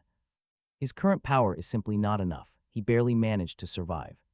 Through countless brutal deaths, an ambush cycles up to this very moment. He actually believed he had finally mastered the obstacles of this loop. But the ultimate wall he must overcome stands right in front of him. Facing that guy with a brutal wound in his side, Enkrid knew he might literally die here. If he kept fighting, he would never rally his squad or escape. He would just end up trapped in another endless loop, dying over and over. After surviving so many meaningless deaths, Enkrid refused to yield now. The knight glared at the bleeding warrior, asking with pure annoyance if he was laughing. But Enkrid had only one thought left. He was still going to kill him. The knight scoffed, telling Enkrid he deserved to be shredded and fed to the dogs. It did not matter. Enkrid knew he had to overcome this massive wall to survive. He lunged forward, but the heavy knight deflected his desperate strike with absolute ease. The enemy immediately counterattacked. Enkrid barely managed to throw his battered body aside. The master swordsman pressed forward, unleashing a relentless flurry of heavy blows. A sudden, brutal overhead strike caught Enkrid completely off guard. The lethal blade nearly split his skull, but he parried it just in time. The knight's movements were blindingly fast, his eyes burning with cold, murderous intent. Enkrid realized there was absolutely no opening. The skill gap was just too massive. Sent crashing backward once again, Enkrid refused to give up. He yanked a dagger from his chest strap and hurled it at his opponent. But the knight casually swatted the blade away with his steel gauntlet. Burning with raw hatred, the knight prepared to finish Enkrid with a deadly lunge. Amidst frantic screams that the fire was spreading, Enkrid dodged by a hair's breadth. Nearby enemy soldiers scrambled to douse the flames, realizing someone had thrown oil. The aggressive blaze was rapidly closing in on the command banner they defended. They screamed at the commander who was still hunting Enkrid. They demanded to know if he understood what was actually at stake here. But the commander just stared at Enkrid, seeing a fierce gaze that refused to yield. The wounded warrior was still ready to fight, so the commander promised to wait. Watching the giant walk away so effortlessly, Enkrid wondered if he was the true wall. If he wasn't the ultimate obstacle today, Enkrid still had to keep improving. Right then, Andrew rushed over, urging Enkrid that they needed to leave immediately. But Enkrid couldn't tear his eyes away from the retreating commander.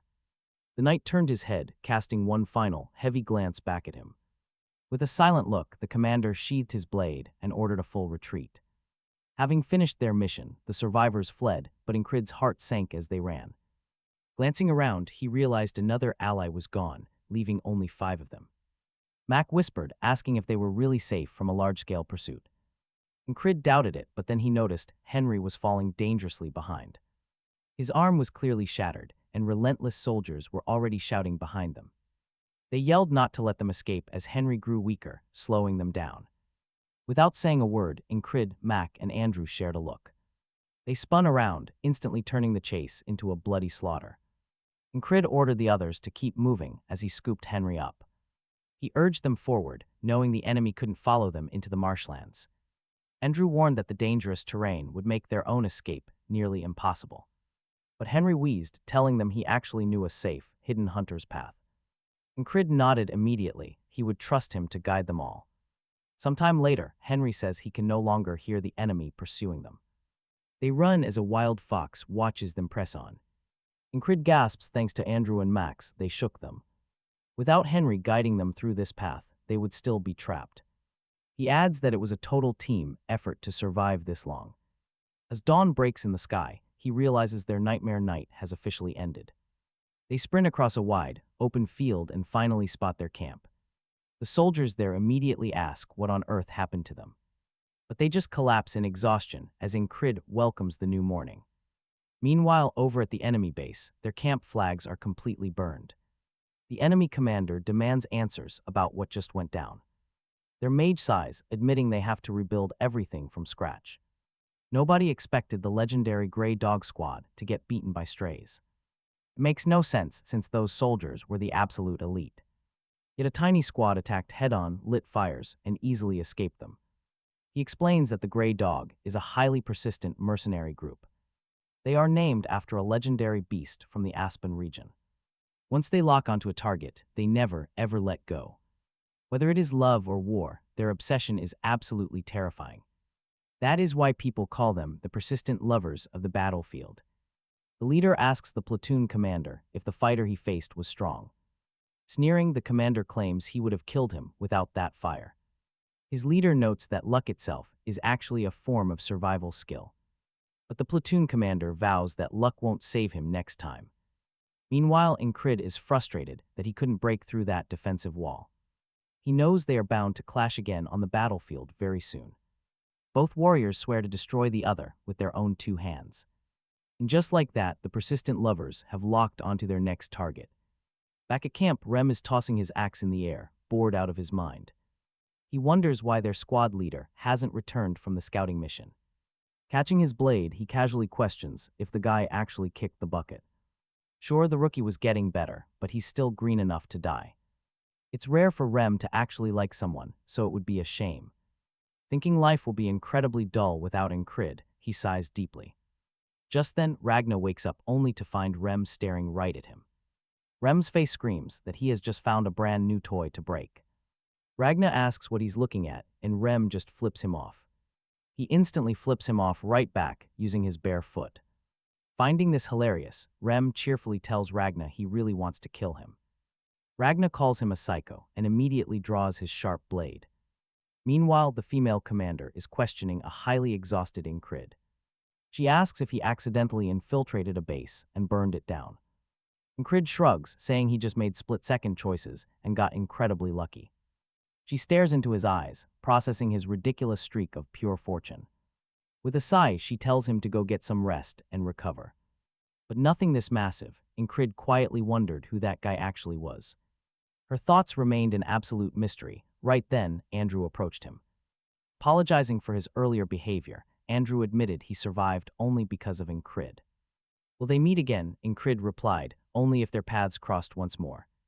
With that, Enkrid departed, while the boy respectfully bowed to him as he left. Yet Enkrid was still deeply troubled, knowing he barely survived with those 4. He questioned if this was his absolute limit, having already lost 2 of his squad mates. If he had been just a bit stronger, he could have saved them all. By pushing through each grueling day, he hoped to finally shatter his limits. He wanted to end this endless struggle and finally achieve his dream of knighthood. Treating each painful cycle as a stepping stone, he refused to stay trapped forever. To break the loop, he had to grow stronger. Enkrid soon returned to camp. Back at the camp, he immediately runs into some very familiar chaos. Rem and Ragna were furiously clashing, both of them absolutely thrilled by the fight. Watching them, Enkrid realized he had never seen those wild expressions on them. Despite training together countless times, they had never shown him this side. A bystander muttered they looked less like humans and more like wild beasts. As they traded blows, Enkrid realized they never had to hold back with him. They never needed to unleash their true strength, making him realize his priorities. First, he had to force them to show those same intense faces against him.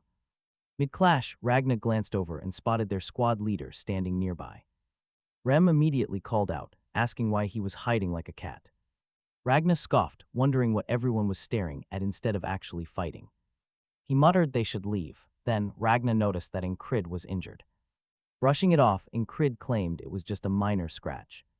Enkrid tried to advise Rem on how he had blocked Ragna's strike earlier. But Rem cut him off, telling him to stop with the endless lectures. He told Enkrid to just rest, so Enkrid turned to analyze Ragna's attack instead. Ragna played dumb and quickly walked away, leaving Enkrid thoroughly confused. Though Ragna said nothing, Enkrid could tell he was holding something back. Ultimately, Enkrid chose to ignore it. Sometime later, he received some unexpected news. Upon hearing of the enemy ambush, the battalion commander ordered a relocation. They marched closer to the tall grass, and Enkrid's wounds steadily healed. During the long march, he constantly analyzed his past battles. He kept training late into the night, which deeply surprised Christ. Christ asked why he was pushing so hard instead of resting.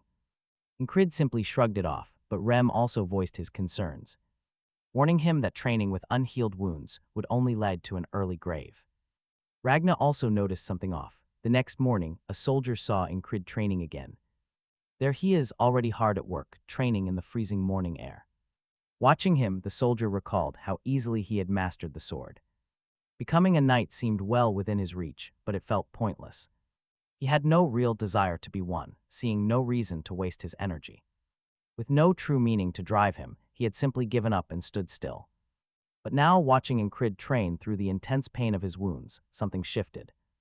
Ragna dropped his weapon. Watching Enkrid, he realized the kid had the fundamentals all wrong. He needed a total reset, back to the absolute basics. All those shortcuts Enkrid relied on to make up for his poor foundation. They would block any real growth, no matter how hard he trained. Still, Ragna wondered why Enkrid pushed his body to such a brutal limit. Staring at the boy, he asked him directly, "Why do you do all this?" Enkrid simply replied that he wanted to become stronger, so Ragna pressed further. What comes after that strength? Enkrid answered that he would become a knight. Ragna scoffed, "A knight is just someone who fights well, nothing more." That empty title really means so much to Enkrid, but the boy disagreed. To him, a true knight was someone who chose his own path of righteousness. Someone who raised a blade for honor, protecting the sick, the poor, and those he loved. Seeing that burning determination, Ragna quietly pondered the meaning of honor. Was that really it? After all, raw power is just a tool. A knight is merely another weapon. He wondered what he himself truly wanted. He grabbed his sword and stepped toward Enkrid, muttering that he wouldn't know until he walked the path. Standing before the boy, he offered a simple question: "Want to learn the sword?"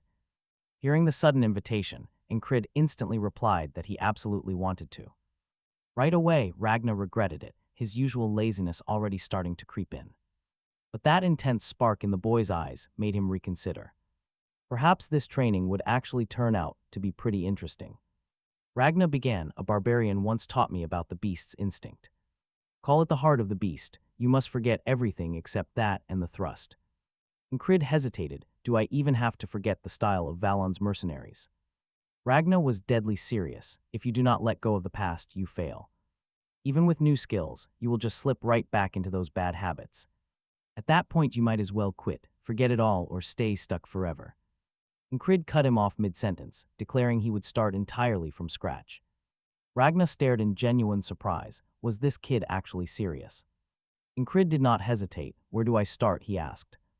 This kid really is not normal. His solid build meant a light weapon was useless. A heavy longsword would suit him much better. Take mine, Ragna ordered.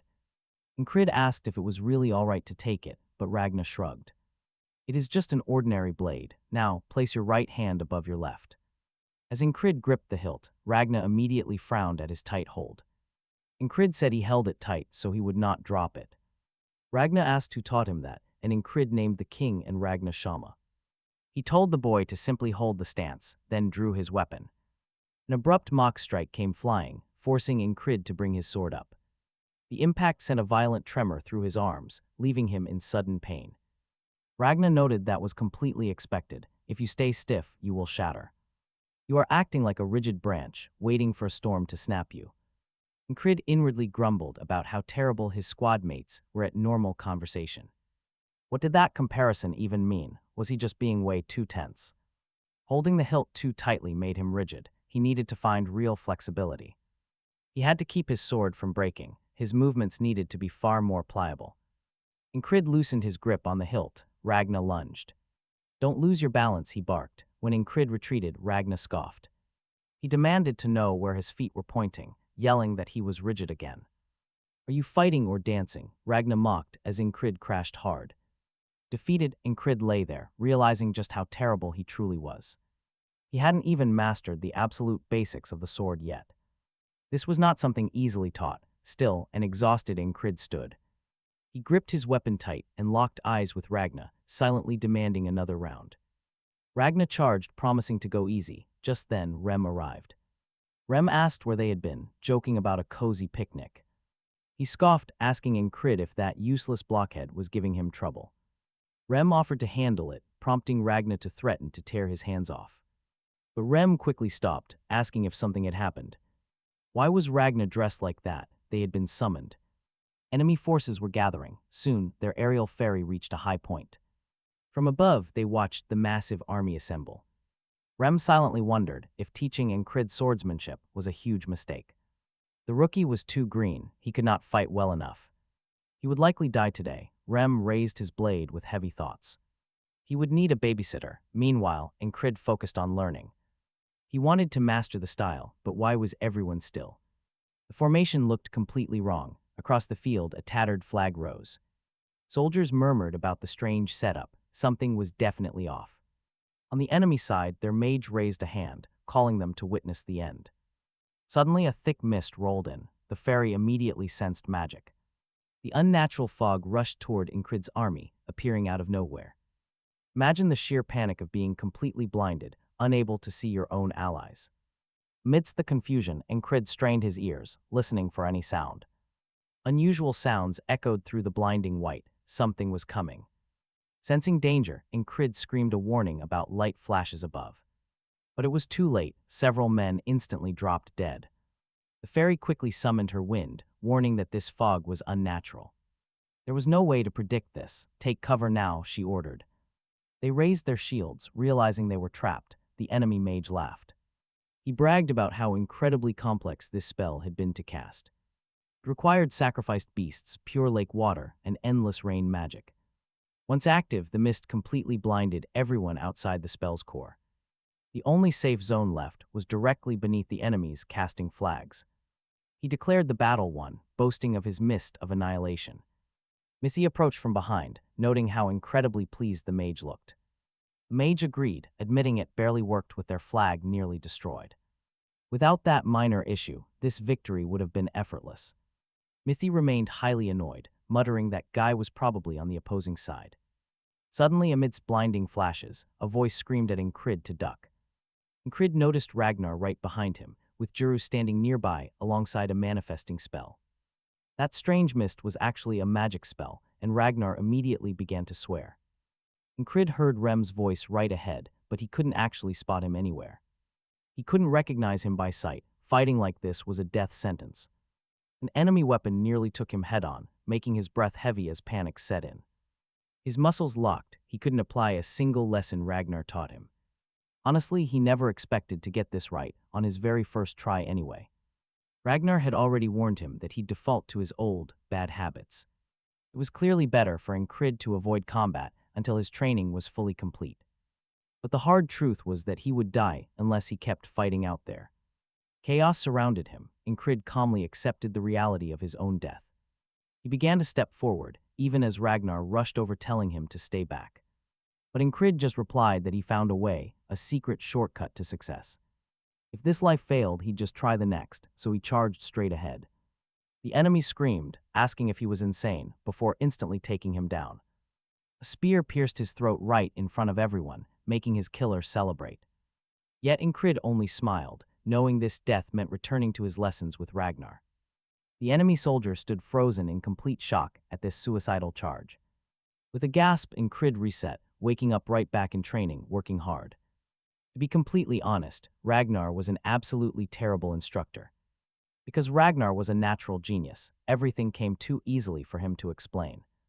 He struggled to articulate mistakes, leaving both of them completely frustrated. Ragnar wondered if this was what people meant by knowing, but not doing. He muttered that he only wanted Enkrid to bring his blade straight down. Was that simple movement really so difficult? Enkrid knew Ragnar was actually serious. The master was genuinely puzzled, so Enkrid asked about his center of gravity. Naturally, Ragnar found it incredibly hard to show him how to balance. Real prodigies never actually understand the mechanics of their own godlike talents. While the verbal instructions were useless, Enkrid was a master at copycat observation. He memorized the exact stance, no matter how many resets it required. Every time he restarted, he noted his movements were still far too stiff. He welcomed death with open arms, treating it like a cheat code for training. With each loop, his reflexes improved, sharpening with every brutal reset. By the 31st day, he was moving with incredible fluid grace. Impressed by the clean footwork, Ragnar asked where he had picked up those steps.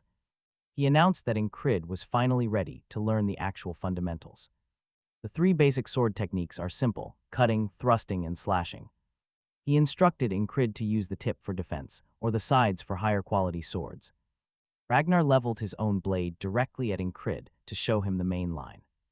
The absolute shortest path between two fighters is called the attack line. True mastery lies in blocking their path while forcing yours wide open. He needed to visualize his target and project his reach far forward. When the enemy lancer lunged to kill him, Enkrid gracefully slipped past. His feet felt completely weightless, allowing him to evade the strike effortlessly. The battlefield is brutal. Other spearmen quickly ran him through. Facing 3 spears, he feels his reality finally starting to shift. Enkrid holds his own against Ragnar with a newfound level of ease. Ragnar is stunned, asking if he predicted the sword's exact path.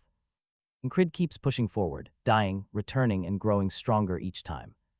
Ragnar decides Enkrid has mastered the diagonal strike and can stop practicing it. Every agonizing death brings another tiny piece of progress. Ragnar takes the duel seriously, forcing him to go all out. The veteran is completely shaken, wondering who he is truly facing here.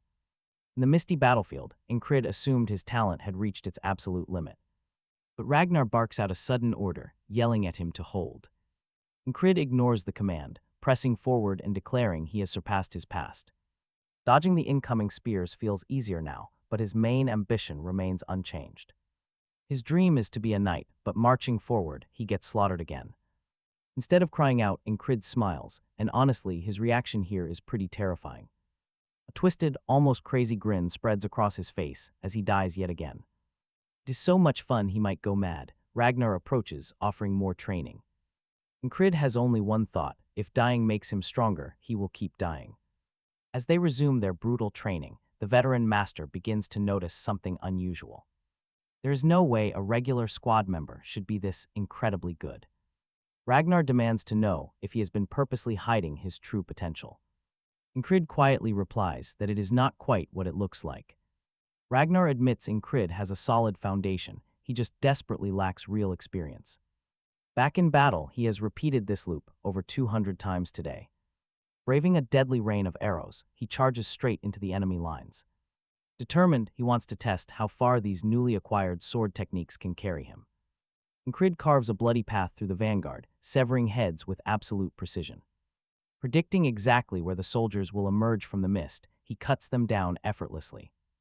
Unleashing blind, multiple strikes, he proves he can end their lives without even looking. Terrified foes wonder who this monster is as Enkrid glides through the thick fog. He tracks their exact positions, leaving them blind and searching the shadows in vain. One soldier asks if anyone is there, only to lose his leg to a sudden strike. Enkrid finishes him off, sending the entire enemy formation spiraling into absolute panic. Soldiers scream in terror, warning each other to watch the ground beneath their feet. One panicking archer points his weapon down, while Enkrid recalls Ragnar's vital advice. The master told him to always remember the eyes, the feet, and the hands. Watch with your eyes, anticipate with your feet, and strike ruthlessly with your hands. With this, Enkrid transforms into a relentless killing machine on the battlefield. The thrill of the fight is completely different now that he understands the core principles. He is no longer swinging blindly, he actually knows what he is doing now. Craving more blood, he challenges them all to step up and face him. Crossbows are suddenly aimed straight at his chest, with a soldier mocking his efforts. The soldier sneers, "You did well infiltrating this deep, but you are not leaving alive."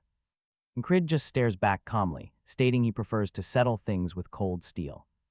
Unfazed, he challenges them to fight like real men to test his limits once more.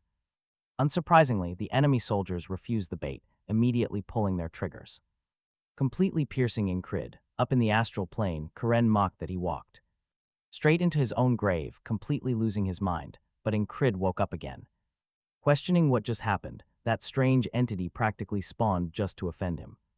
Seriously, it just showed up to insult him and vanished, right at that moment. They snapped him back to reality, demanding answers. A concerned Rem stared. Suddenly, Enkrid remembered Rem pointing out that it was a spell. He analyzed the enemy formation. From a tactical standpoint, they were completely broken. Yet they were stubbornly guarding that flag like a critical battlefield objective. Why? He turned to Rem, asking if he knew anything about spells, surprised by the sudden question. Rem asked why. Enkrid simply shrugged, calling it interesting, and urged him to share his knowledge. Rem asked if Enkrid even knew the fundamental difference between magic and spells. Enkrid replied that magic was much more common. Rem agreed, but went on to explain how spells require a physical medium. Without that critical anchor, a spell cannot exist. That was it. Enkrid realized the mist was a spell, and the flag served as the physical medium. Destroying that flag would clear the mist. He asked if Rem's tribe used spells, knowing they originated from the east. But Rem was from the western frontier. Rem admitted he had seen them. Then asked if Enkrid realized that real sorcerers actually exist in this world. Explaining that most people who claim the title were just wizards, Enkrid silently left the tent. When Rem asked where, Enkrid replied he was off to train. He headed right back to Ragnar, who noted that luckily they both shared the same fundamental training. He brought up the famous ENIAC sword technique, asking if Enkrid knew its origins. Enkrid nodded and explained that around 500 years ago, a legendary prodigy was born on a sword farm. At a young age, he slaughtered 12 bandits with just a simple fire poker. Having lost his parents early, he spent his childhood mastering the sword. Hearing the wild rumors, a generous noble stepped forward and adopted him. His name was Leonis ENIAC, but his immense blessing carried a cruel curse. He lost his strength at age 10 and became fully paralyzed by 12. The genius of runes and mists vanished from history, but Ragnar quickly corrected him. At age 20, despite being fully paralyzed, Leonis immortalized his name. In swordsmanship, he studied and compiled every sword style on Earth, condensing them into 5 distinct categories. First, the righteous and elaborate style. Next, the heavy and powerful style, the elusive fluid style, the blindingly fast style, and finally, the soft deflecting style. Enkrid listened quietly. Ragnar continued, explaining how Leonis had completely rewritten history. Thanks to his genius, the ENIAC family rose as the Empire's most powerful house. Its legacy still serves as the bedrock for modern swordsmanship to this day. Ragnar spoke of all combat arts, even referencing the distinct Eastern styles, pointing out that his own unique style was rooted deeply in the heavy Northern tradition. Then, Ragnar shifted focus to the beast. Asked about the beast's consciousness, Enkrid quickly corrected him. It was the heart. Ragnar nodded, instructing him to leverage that focus. Focus entirely on that single spot, forgetting the rest of the world. Ragnar offered to show him the connection between a sword and its enemies, simply stepping forward. He drew his blade and lashed out at Enkrid so fast the squad leader barely registered it. The blade left a small, stinging cut on Enkrid's neck. He realized this strike was even faster than Rem's heavy axe, gasping in shock. He nearly died. Ragnar asked if he felt anything. Rem suddenly stepped in, scolding Ragnar for almost killing their own squad leader. Ragnar shrugged, arguing that people focus best when they are standing on the very edge of death. Rem snapped back, arguing that Enkrid could never learn anything while completely paralyzed with terror. He angrily demanded to know exactly how long it took Ragnar to learn that beast's heart. Ragnar shot back that his slow progress made sense, given a stupid barbarian was teaching him. Enkrid sighed deeply, realizing both of them were terrible teachers. Rem boasted about his northern heritage, questioning if Ragnar's tribe was even more uncivilized. Ragnar replied he was from the Sun barbarian tribe. Rem's temper flared instantly, and he looked ready to start a physical brawl right there. Enkrid finally snapped, telling them to stop and asking if Rem brought the official retreat order. Ignoring them, Ragnar told Enkrid to focus on the intense alertness brought by near-death. If you focus completely on one single point, everything else around you will simply vanish. He promised Enkrid would feel the sword guide itself, back on the chaotic battlefield. He knew it was similar to the beast's heart, but still completely different. While the beast's heart forced him to surrender control when facing death, this was different. Focusing on a single point sharpened his senses, though he desperately needed more real combat experience. His mind locked onto the enemy's flag, realizing it served as the spell's anchor. He started aiming carefully, knowing he had to get rid of that flag to survive. But get this, a sudden thick fog rolls back in, blinding everyone once more. Forgetting about practice, Enkrid set a brand new priority, shattering that cursed enemy flag. He charged forward, confident that with Rem and Ragnar clearing path, they could breach the lines. They slaughtered their enemies, and he vowed to push forward until his body collapsed. The single-point trick was incredibly useful, especially for someone who died constantly. To survive those deadly shadow assassins, he had been forced to train his ears. To survive the battlefield, he used the beast's heart, but this was something else. Flashback to Ragnar pressing his blade directly against the tip of Enkrid's nose. He demanded to know if Enkrid understood, saying mastery would let him actually feel the blade slowing down. The weapon would seem to crawl through the air. Enkrid, however, felt completely lost. He just didn't understand, questioning if his beast's heart interfered. He doubted it. Ragnar emphasized that Enkrid must make the entire world vanish. He had to make everything else vanish. He asked if Enkrid could predict its path yet, or feel anything similar. Enkrid started to realize that channeling his raw fear of death was the wrong way to go. Deciding he needed a different approach, he asked Ragnar how he had learned this technique. Ragnar looked confused, asking what there was to learn when he could always do it. Enkrid stared back, wondering if he was joking. Ragnar explained it was quite simple. It was in the name, after all. Enkrid ground his teeth in pure frustration. He realized he would never get a straight answer from a natural genius who did it instinctively. He would have to figure it out alone, reminding himself to stay patient and focused. He would keep practicing the technique, but surviving the war remained his top priority. Take down the flag, protect his allies from harm, and pierce straight through enemy lines. The instant the heavy fog rolled over everyone, Enkrid screamed for them to hit the ground and raise their shields. They successfully blocked a huge portion of the incoming arrows. Enkrid recalled repeating this exact day 300 times and knew every detail by heart. He knew exactly where the attacks would land, even blindfolded. Charging forward, he killed enemy after enemy, creating a line of corpses as everyone charged him. But Enkrid is relentless, absolutely tearing apart anyone who dares to get close. He focuses entirely on a single target. Terrified enemies yell to hold their ground. They scream to stop this lone monster, but Enkrid just keeps smiling. Smiling, he slaughters dozens, looking more like a beast with every strike. He channels Rem and Ragnar in their berserk states, making enemy ranks vanish. Enkrid estimates it took 10 full cycles just to reach the enemy flag. But when he tears it down, something is wrong. It is definitely destroyed. Yet the fog remains and Enkrid dies. His allies think he simply failed. They assumed he misunderstood the spell, but Enkrid finally realizes the truth. Only one flag is real. The others are just decoys to distract him. He has to find the real one while charging blindly through the horde. Standing alone, Enkrid calculates he has only 5 attempts to get this right. In the next loop, he orders everyone to hit the dirt with their shields. He survives the onslaught, but many allies die. Enkrid wonders what went wrong. Why did they not listen this time? Maybe they needed more recovery time. He pushes ahead and tears down the second flag, but after 3 loops. That flag turns out to be another fake, leaving 4 remaining copies. Enkrid spends 5 painful days reaching the 3rd flag, only for it to be a copy too. The 4th flag takes 7 days to reach, leaving Enkrid frustrated. He calculates only 2 flags are left, but looking at them, he senses the truth. The one with the burnt mark must be the real flag, though it is the farthest. It sits right near the core. As the fog rolls in, Enkrid yells his orders. Hit the dirt and raise those shields. This time, everyone listens to him. Blocking the arrows, a shocked Ragnar asks if he has lost his mind.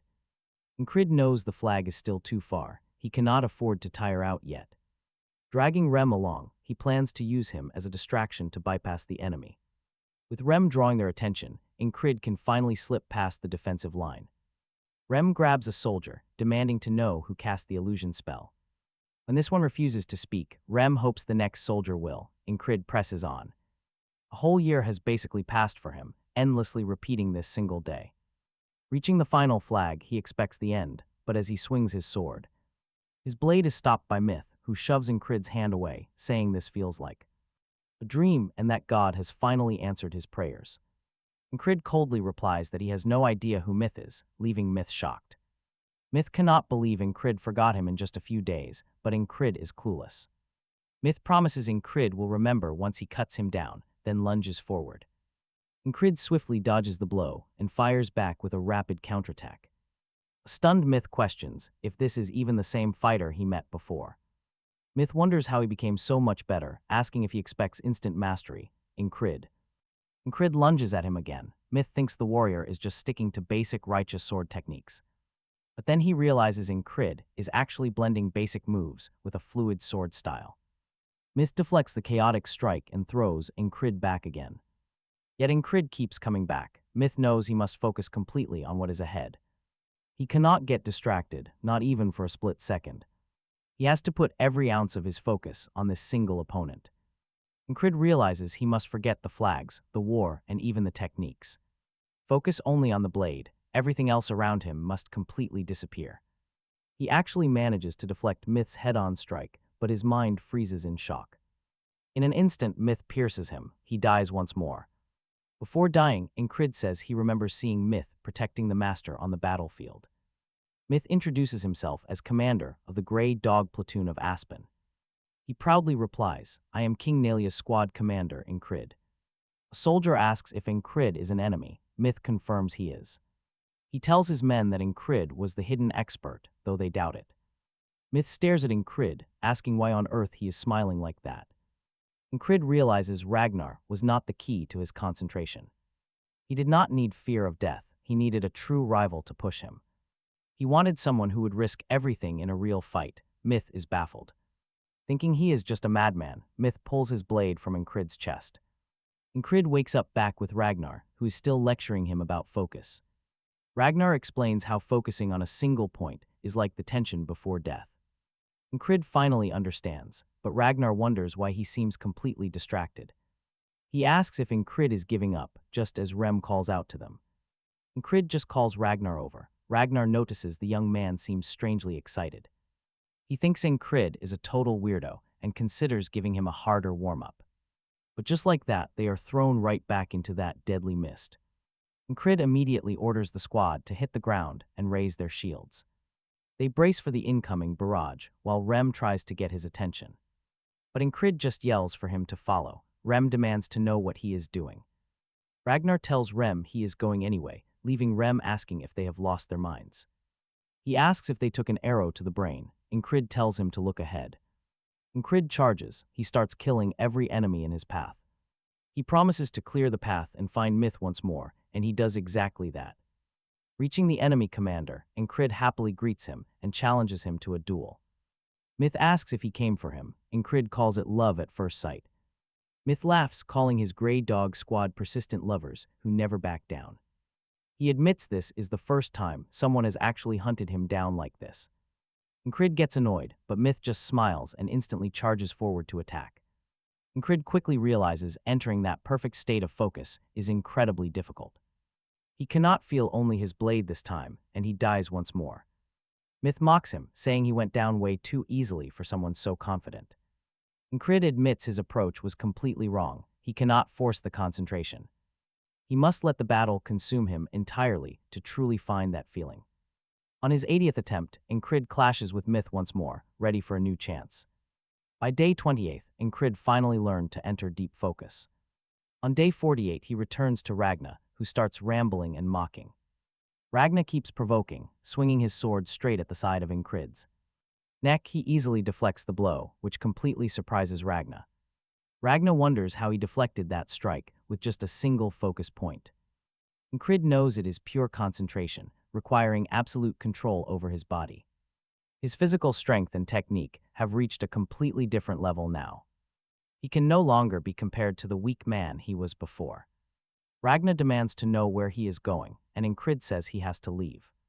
He must meet Commander Plateau and finally overcome the tragedy of that day. He visits the fairy, who is shocked to see him and asks what he wants. Enkrid mentions the strange magic spells he spotted during his reconnaissance run. She is confused, so he explains that Aspen's soldiers mentioned a strange sorcerer. She demands details, but he says he has already shared everything needed for victory. Once the thick fog rolls in, everyone must drop to the ground with shields up. He can only hope that his commanders are competent enough to listen. Now his next step is clear. He has to find Myth and face him directly. He is determined to defeat him. When Myth spots Enkrid, he is instantly annoyed. Enkrid addresses him by name, shocking Myth, who wonders how his identity was exposed. Enkrid declares he wanted this duel all along and will win with full strength. Honestly, Myth is still a nightmare to deal with, but Enkrid defends himself beautifully. Myth is genuinely shocked by how much stronger this warrior has become. The intense struggle even forces the proud warrior to break out in a cold sweat.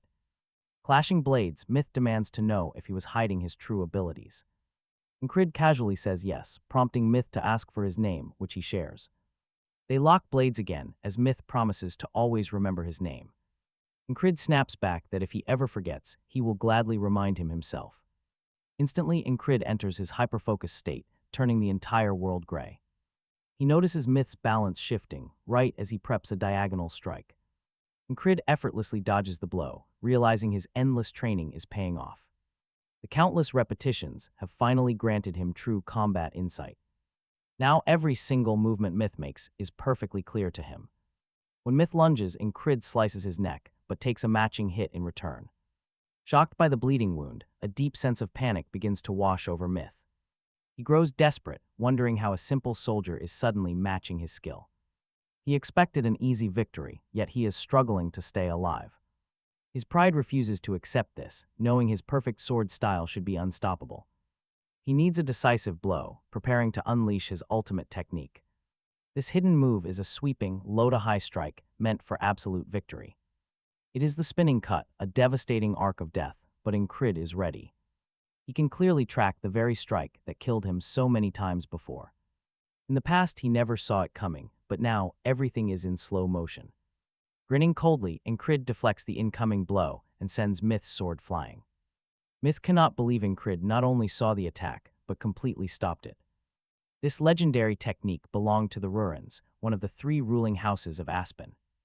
The Rura house represents the kingdom's absolute brute force, recruiting anyone who shows real talent with a sword. Myth was recruited by a regional house for that exact purpose. Adopting the Rura name, he quickly proved his skills, taking on 2 adult knights at just 15. At 18, he defeated a city's champion swordsman. By 22, he rose to become the champion of an entire city, ranking among the 3 strongest fighters of the elite Grey Dogs.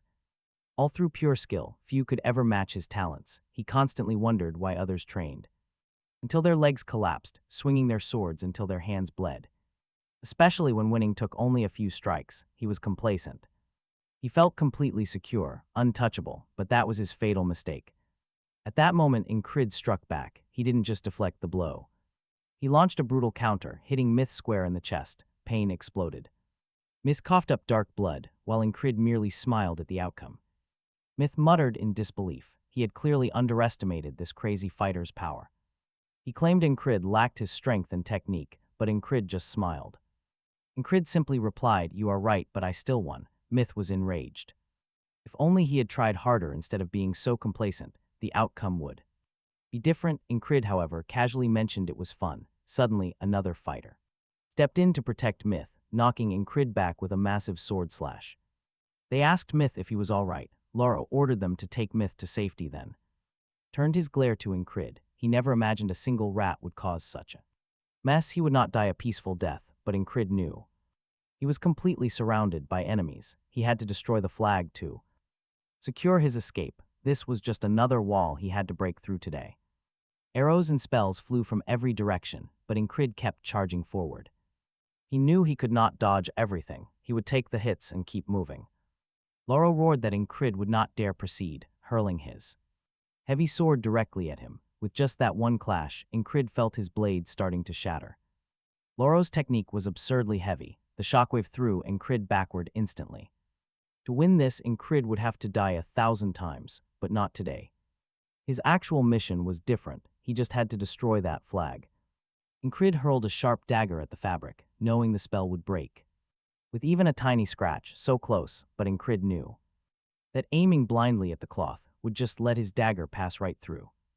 Laura saw his plan and lunged to stop him. Enkrid, however, focused entirely on slicing the exact connection point between the flag and the mast. He actually succeeded in cutting the fabric free. Instantly, the thick fog began to clear away. The ferry commander recalled warning the High Command about this spell, begging for resources to counter it, but they did absolutely nothing. She knew this. Kingdom was completely rotten. Sending an incompetent fool to command the front lines meant they would all be slaughtered, but then she suddenly noticed the fog clearing. The confused enemy soldiers did not understand what was happening, frantic about their ruined flag. Without wasting a second, the ferry began slaughtering them. She knew the enemies were completely blindsided by the fog's sudden disappearance, and this was her perfect opportunity to completely turn the tide of battle. A total counterattack. Everyone charged forward, though the ferry harbored deep doubts. Sure, the clearing fog brought some hope, but who destroyed that spell? She suspected him, that stubborn platoon leader, but then total disaster. Enkrid was suffering, cruelly pierced by thorns, his life hung by a thread. A fatal mistake. He broke the enemy flag but couldn't escape back. Retreating to the Allied lines should have brought him back to King Anhagna. But where were they? Right then, the king was completely cut off. Hostiles surrounded him, demanding the sorcerers or promising a total slaughter. Anhagna was also trapped, while nearby allies simply stood by and watched. Their commander ordered them to wait. Did they want to be executed? Enkrid faced his own hell. Hostile men sneered, asking if he expected survival. They told him to give up. Then suddenly that puma reappeared. The same wild puma he met in the fields. Talk about perfect timing. They swung wildly, but the creature kept leaping from soldier to soldier. It halted them all, finally standing right before Enkrid to protect him. Enkrid gasped for it to run. That blonde man was a monster. The blonde swordsman kept staring, cold, terrifying, and filled with bloodlust. A heavy hand gripped Enkrid's shoulder, ordering him back. Vengeance charged forward. He rushed the blonde warrior, only to be violently blasted back instantly. One single blow, Vengeance realized the chilling truth. His opponent was too strong. "Didn't you say you'd save me?" Enkrid dryly muttered as Vengeance recovered. Vengeance barked orders to open fire, but the enemy deflected every projectile. The guy was a monster. The puma pounced, trying to land a hit. But a heavy, devastating counterblow sent the beast crashing through the air. Focus, deep focus. Enkrid locked his mind onto a single point. He tried to deflect that massive blade, but his scythe simply couldn't cope. Flow with it just like Mithy did, and somehow he pulled it off. Grazed on the shoulder, the blonde warrior recognized the execution of that style. That was Mithy's technique, and Enkrid grinned with a bloodthirsty, wild gaze.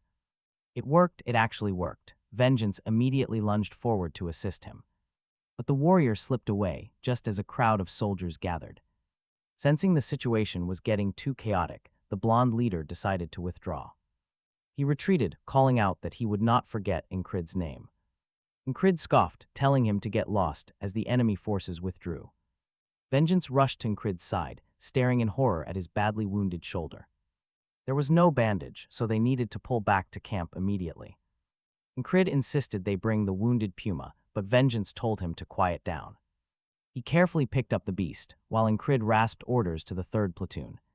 He commanded everyone to secure the rear, forcing their way back to safety. Vengeance begged him to keep his eyes open as the severe blood loss took hold. Enkrid finally blacked out, leaving Caranti to wonder how he always got his way. What truly drove this relentless man, while Enkrid lay unconscious after the fight? The brutal war raged on as Vengeance carried his battered body back to camp. Moments later, Enkrid slowly opened his eyes to a chaotic hum of voices. People were arguing, someone was panicking, and a nearby giant was whispering prayers. The lake panther sleeps in his hand like a kitten. Rem asks if Enkrid is finally awake. Rem admits he honestly thought Enkrid was dead this time. Nearby, the giant speaks up, claiming that God answered him. Enkrid groans, asking what happened. Jackson asks if he is all right, handing him water and noting his massive blood loss. Fortunately, Christ says the doctor expects absolutely no lasting damage. The goddess of luck is definitely on his side, as Enkrid gulps down the water. Splashed water wakes the little beast. Enkrid realizes he must have blacked out during their retreat. Jackson says that since Enkrid is awake, he is heading out while Ragna gets some more sleep. Enkrid realizes he survived. Another day, Rem stares, so Enkrid asks what his deal is. Does he want to pet the panther? Rem has no interest in beasts but asks how. Enkrid knew it was a spell. Enkrid knows Rem would never believe the truth about his looping regressions. He has to lie but hesitates because Rem always been loyal and he wants to return that trust. He admits that he was close with a colonizer just like Rem, only suspecting the spell. Based on his stories, inside, Enkrid knows his cover is perfect. He did not technically lie, since he did hear about it from a colonizer, Rem himself. Rem shrugs, saying if Enkrid wants to keep secrets that is fine, but warns him not to get too deep into magic. Enkrid notes that despite his look, Rem is actually quick to understand things. He also remembers to ask what Rem was doing. During the battle, Rem says he pursued the scout who discovered their flag but did not like him, so he decapitated him. Enkrid remembers never seeing the sorcerer, realizing Rem already took care of him. Meanwhile, Christ tries to touch the panther but it almost snaps at him. Enkrid warns him to be careful. Christ says he could not resist 10,000 krona. He heard that because of that little creature's blue eyes, they call it the lake panther, they are supposed to keep the earth's natural energy locked inside. Each claw is worth 10,000 krona. And they always grow back. Enkrid calculates that a single bronze coin is worth 1 krona, so 10,000 must equal a gold coin, worth more than his pay. Christ says that after Enkrid passed out, they easily dominated the battlefield as the heavy fog cleared up. However, the battle itself was completely inconclusive, and they have not marched or ventured out since then, despite Enkrid's defense. He wonders if he could do it again if he tried. Enkrid is not sure. Sometime later, Jackson tells Enkrid to stop moving so much. Enkrid argues he is only moving a little. Ragna tells him that stretching is the absolute most he should attempt before going straight back to sleep. Rem asks if Ragna is trying to spread his legendary laziness to Enkrid, telling him to get lost as he reaches for his sword. Enkrid remembers he has a question about his weapon. He says he used a technique he had never even practiced before. Is that normal? Rem says that is completely normal, nothing special. By using the beast's heart, Enkrid could see what the enemy was doing, how they swung their sword and used their strength. Ragna says it must have been easier since Enkrid had already mastered the basics. He had also managed to use single-point focus, enabling him to perceive even more. Ragna concludes he was incredibly lucky. After hundreds of real battles, Enkrid knows that is exactly how it went. That day was not just a single day for him, it was hundreds of days of unimaginable hardship. He won this with pure sweat, not by just memorizing basic patterns. Patterns on those repeating days. Enkrid realizes even a pathetic nobody can grow stronger. He directly turns to his two squadmates, who are as completely different as oil and water, and demands a duel. Rem mutters that he used to think he was crazy. Ragna admits it is rare to agree with Rem, but questions his goal. With his entire body broken, an actual duel right now is completely out of the question. The commander approaches, asking Enkrid directly if he is indeed the one who shattered the spell. Enkrid replies that he figured she would ask questions soon. Still, he is surprised. He questions why the commander herself came to see him, confirming he broke the spell. He explains that he spotted it while out on patrol, already knowing a bit about magic beforehand. She notes there were 5 replicas, asking how he found the true one. Enkrid simply replies that he guessed, which seems to satisfy her completely. Remarkably, she just accepts that ridiculous answer, saying it is perfectly fine. Enkrid asks if that was her only question, and she admits she just wanted to look at him. She claims she came because she truly believes that fate has brought them both together. Enkrid is completely baffled by fate, while Rem demands to know what the secret is. Ragna wonders if Enkrid actually had that kind of secret power hidden away. Enkrid tells them to shut up, but then Christ appears with a business proposal. He promises highly favorable conditions, but Enkrid immediately flat out refuses. Enkrid tells him to shut up, still feeling extremely awkward around his own supreme commander. She's basically his boss's boss after all. Suddenly, Christ rushes in with some news. A squire from the legendary Order of Knights has finally arrived to join the camp. Enkrid's eyes widen as he thinks of the prestigious Crimson Cape Knights. His Cyprus division was named in their honor. They are legendary warriors, known for having some of the most incredibly skilled fighters alive. The Order of Knights is strictly structured into various tiers and ranks. These include full knights, squires, humble servants, and hopeful apprentice students. When a squire receives official approval from his knight, he finally becomes a proto-knight. But above them are actual knights, beings who have completely transcended humanity. Since squires rarely fight alone, this one must be close to his promotion. Suddenly, the visiting squire bellows a loud command, calling everyone to active battle. Christ notes they were probably waiting for the night, and now they are finally leaving. Rem tells Enkrid he should rest up, but Enkrid has other plans. Rem glances back, instantly noticing the burning desire in Enkrid's eyes to join the fight. Enkrid knows he might be useless right now, but he still watches him. That warrior represents the grand dream he has always chased, a tiny piece of his ideal. With a team of skilled archers backing him up, the proto-knight boldly charges forward. A rain of spears falls, but he simply ducks, drawing his massive sword. Enkrid watches as the man pushes himself forward with pure, terrifying determination. Moving with insane speed, he covers 100 meters in half a second and crashes into the army, blowing away over 20 men with a single swing. Witnessing this power firsthand is absolutely mind-blowing. Even his allies are left stunned. He keeps cutting down waves of enemies like they are nothing but paper. The retreat is chaotic. The enemy commander screams to stop him, but his head flies off first. He dies before he even realizes it, while the knight lands on a horse's head. The onlookers stand completely frozen in shock. Rem notes that the fighter is very skilled. No wonder they call him a war specialist. Ragna watches, quietly deep in thought. At that skill level, he might actually do it. Meanwhile, Jackson counts 5 separate defensive blunders. They had 5 clear opportunities to stop him and failed every time. Calling their enemy useless, Christ claims they will win without lifting a finger. They just watch. Meanwhile, Enkrid studies the squire's highly complex sword style. This is not just the fair sword style, it clearly holds heavy and fluid techniques too. He analyzes the styles. The fair sword art is a subtle, deep style. It drags the enemy in. Next is the heavy, brutal sword art. It uses sheer, monstrous force to crush and dominate. Next is the confounding style. This trick style relies on absolute deception to corner and confuse the enemy. After that, the fluid sword art uses blinding speed to overwhelm any defense. Finally, the gentle style acts soft, absorbing enemy strikes before delivering a counter. He watches closely. The heavy and fluid styles should be completely opposite forces. Yet he clearly sees both styles flowing together inside that single warrior. Despite their differences, they must share a single common origin. The true secret lies in finding what connects all 5 together. Only then can a warrior wield a blade like a living creature. He shuts his eyes.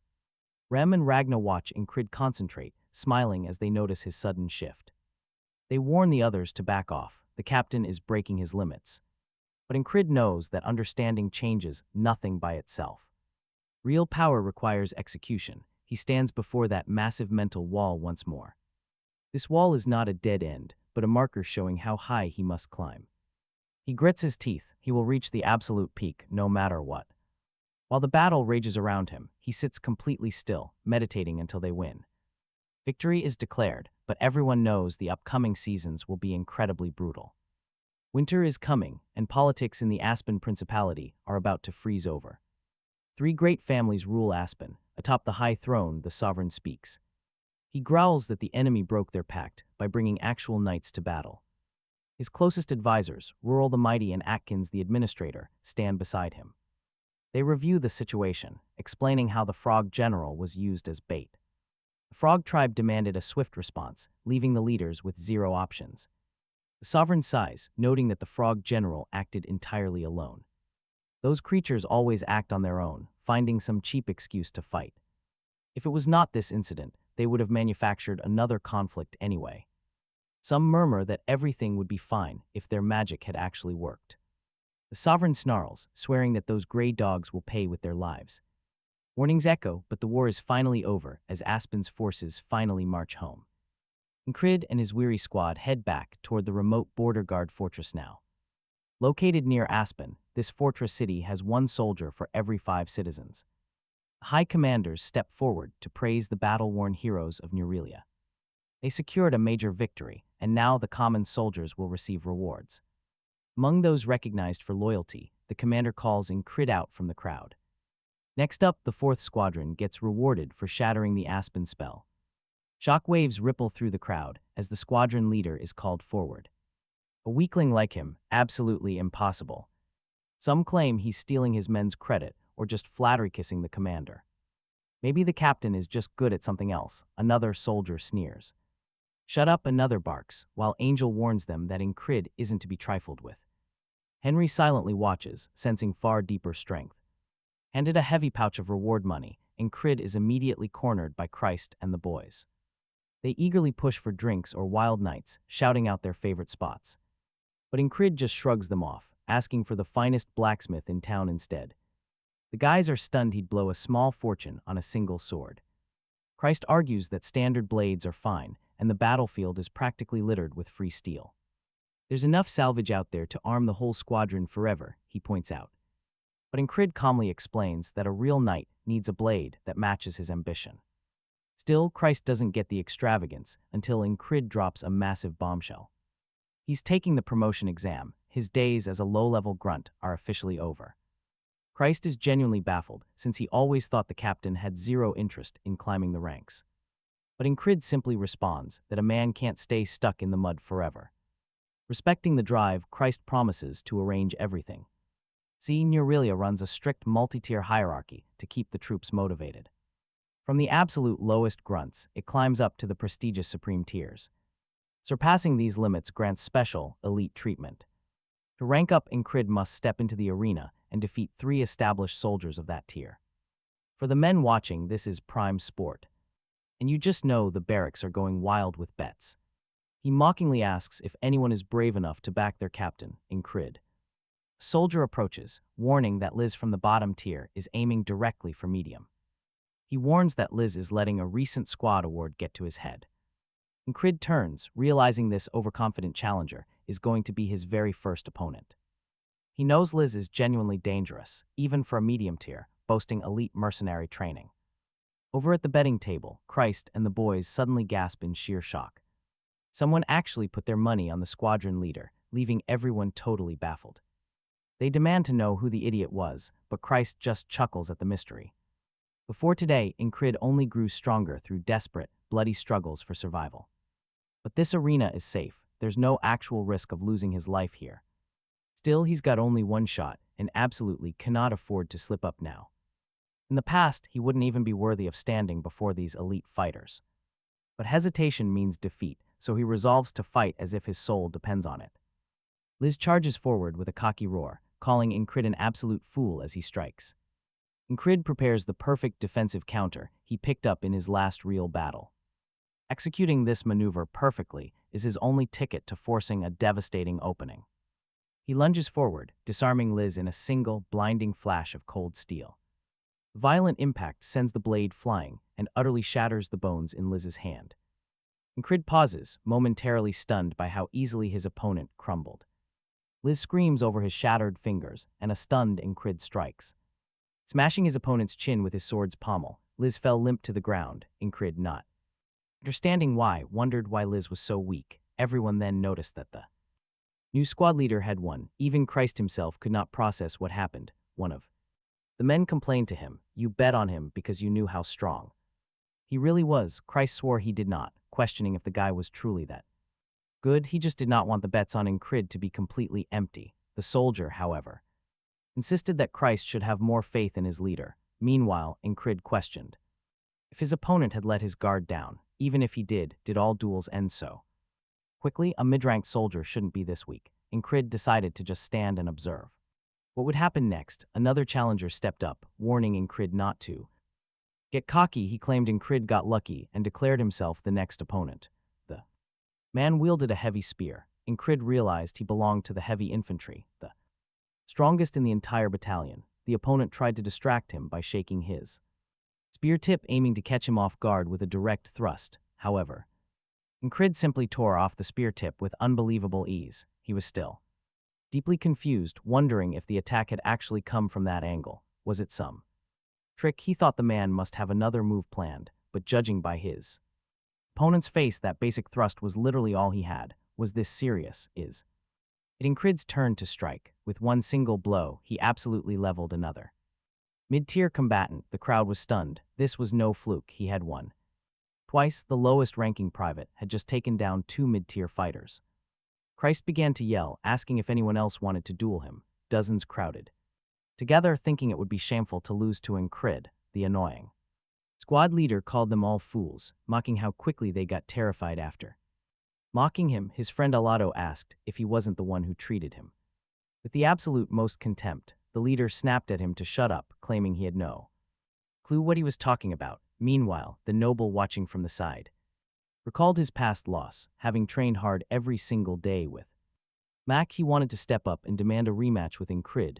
Mac, however, immediately warned him against it. As the noble hesitated, Mac explained that Enkrid had become far too powerful. Even Mac admitted he couldn't defeat the current version of Enkrid. The noble sat right back down. Then the barbarian warrior approached another soldier. Enkrid recognized him as the guy from the arena who boasted about flattering the commander. Enkrid bluntly asked if he was scared. The soldier snapped that he wasn't, standing up to face Enkrid. The young warrior reflected on how constantly he used to struggle, so much so that he barely even noticed, from the thrusting weirdo in his first fight to the deadly assassin afterward, and even Mitchell Rurier just recently, plus his own squad companions who trained daily. He had only struggled back then, and his old master always warned him to never underestimate an opponent. Now, this new challenger approached, demanding to know if Enkrid was daydreaming before their duel. Enkrid calmly replied he wasn't. Honestly, that master's advice felt completely useless to him, since he never once imagined he could actually be superior to another warrior. Still, the challenger insisted he was daydreaming, asking what was up with that look. Enkrid stared back, smiling. Having finally grown strong, he simply remarked it was just interesting. Enkrid truly believed he was finally strong enough to dominate his opponent. Charging forward, he easily brought him down with his sword alone. Enkrid believed that in a knight's world, strength was the ultimate law. He completely dominated the clash, striking the other man so brutally that the opponent's blade began to shatter. The warrior was consumed by fear. Enkrid then declared that he would win this battle with overwhelming strength, stopping his blade right before the opponent's face and making him collapse to the ground, unconscious from pure terror. Enkrid felt he had just everyone watching was left in utter disbelief at the sight. They finally realized that he was the one who broke the spell and destroyed the flag. They saw he was not just coasting on his squad's achievements, it was all him. Enro stood up, calling Enkrid the spellbreaker. Enkrid wondered what that fool was trying to do. Enro urged the crowd to speak up as well, because without Enkrid, at least half of them would be dead. Thus, everyone began chanting his new battle name, Spellbreaker. He thought that maybe it was not so bad after all. Cries approached, noting Enkrid was now a mid-rank soldier, but Enkrid dismissed it, saying it was too early to celebrate before achieving a Cries was stunned by his endless drive to advance. As they conversed, a voice commanded them to stand, calling the display rather interesting.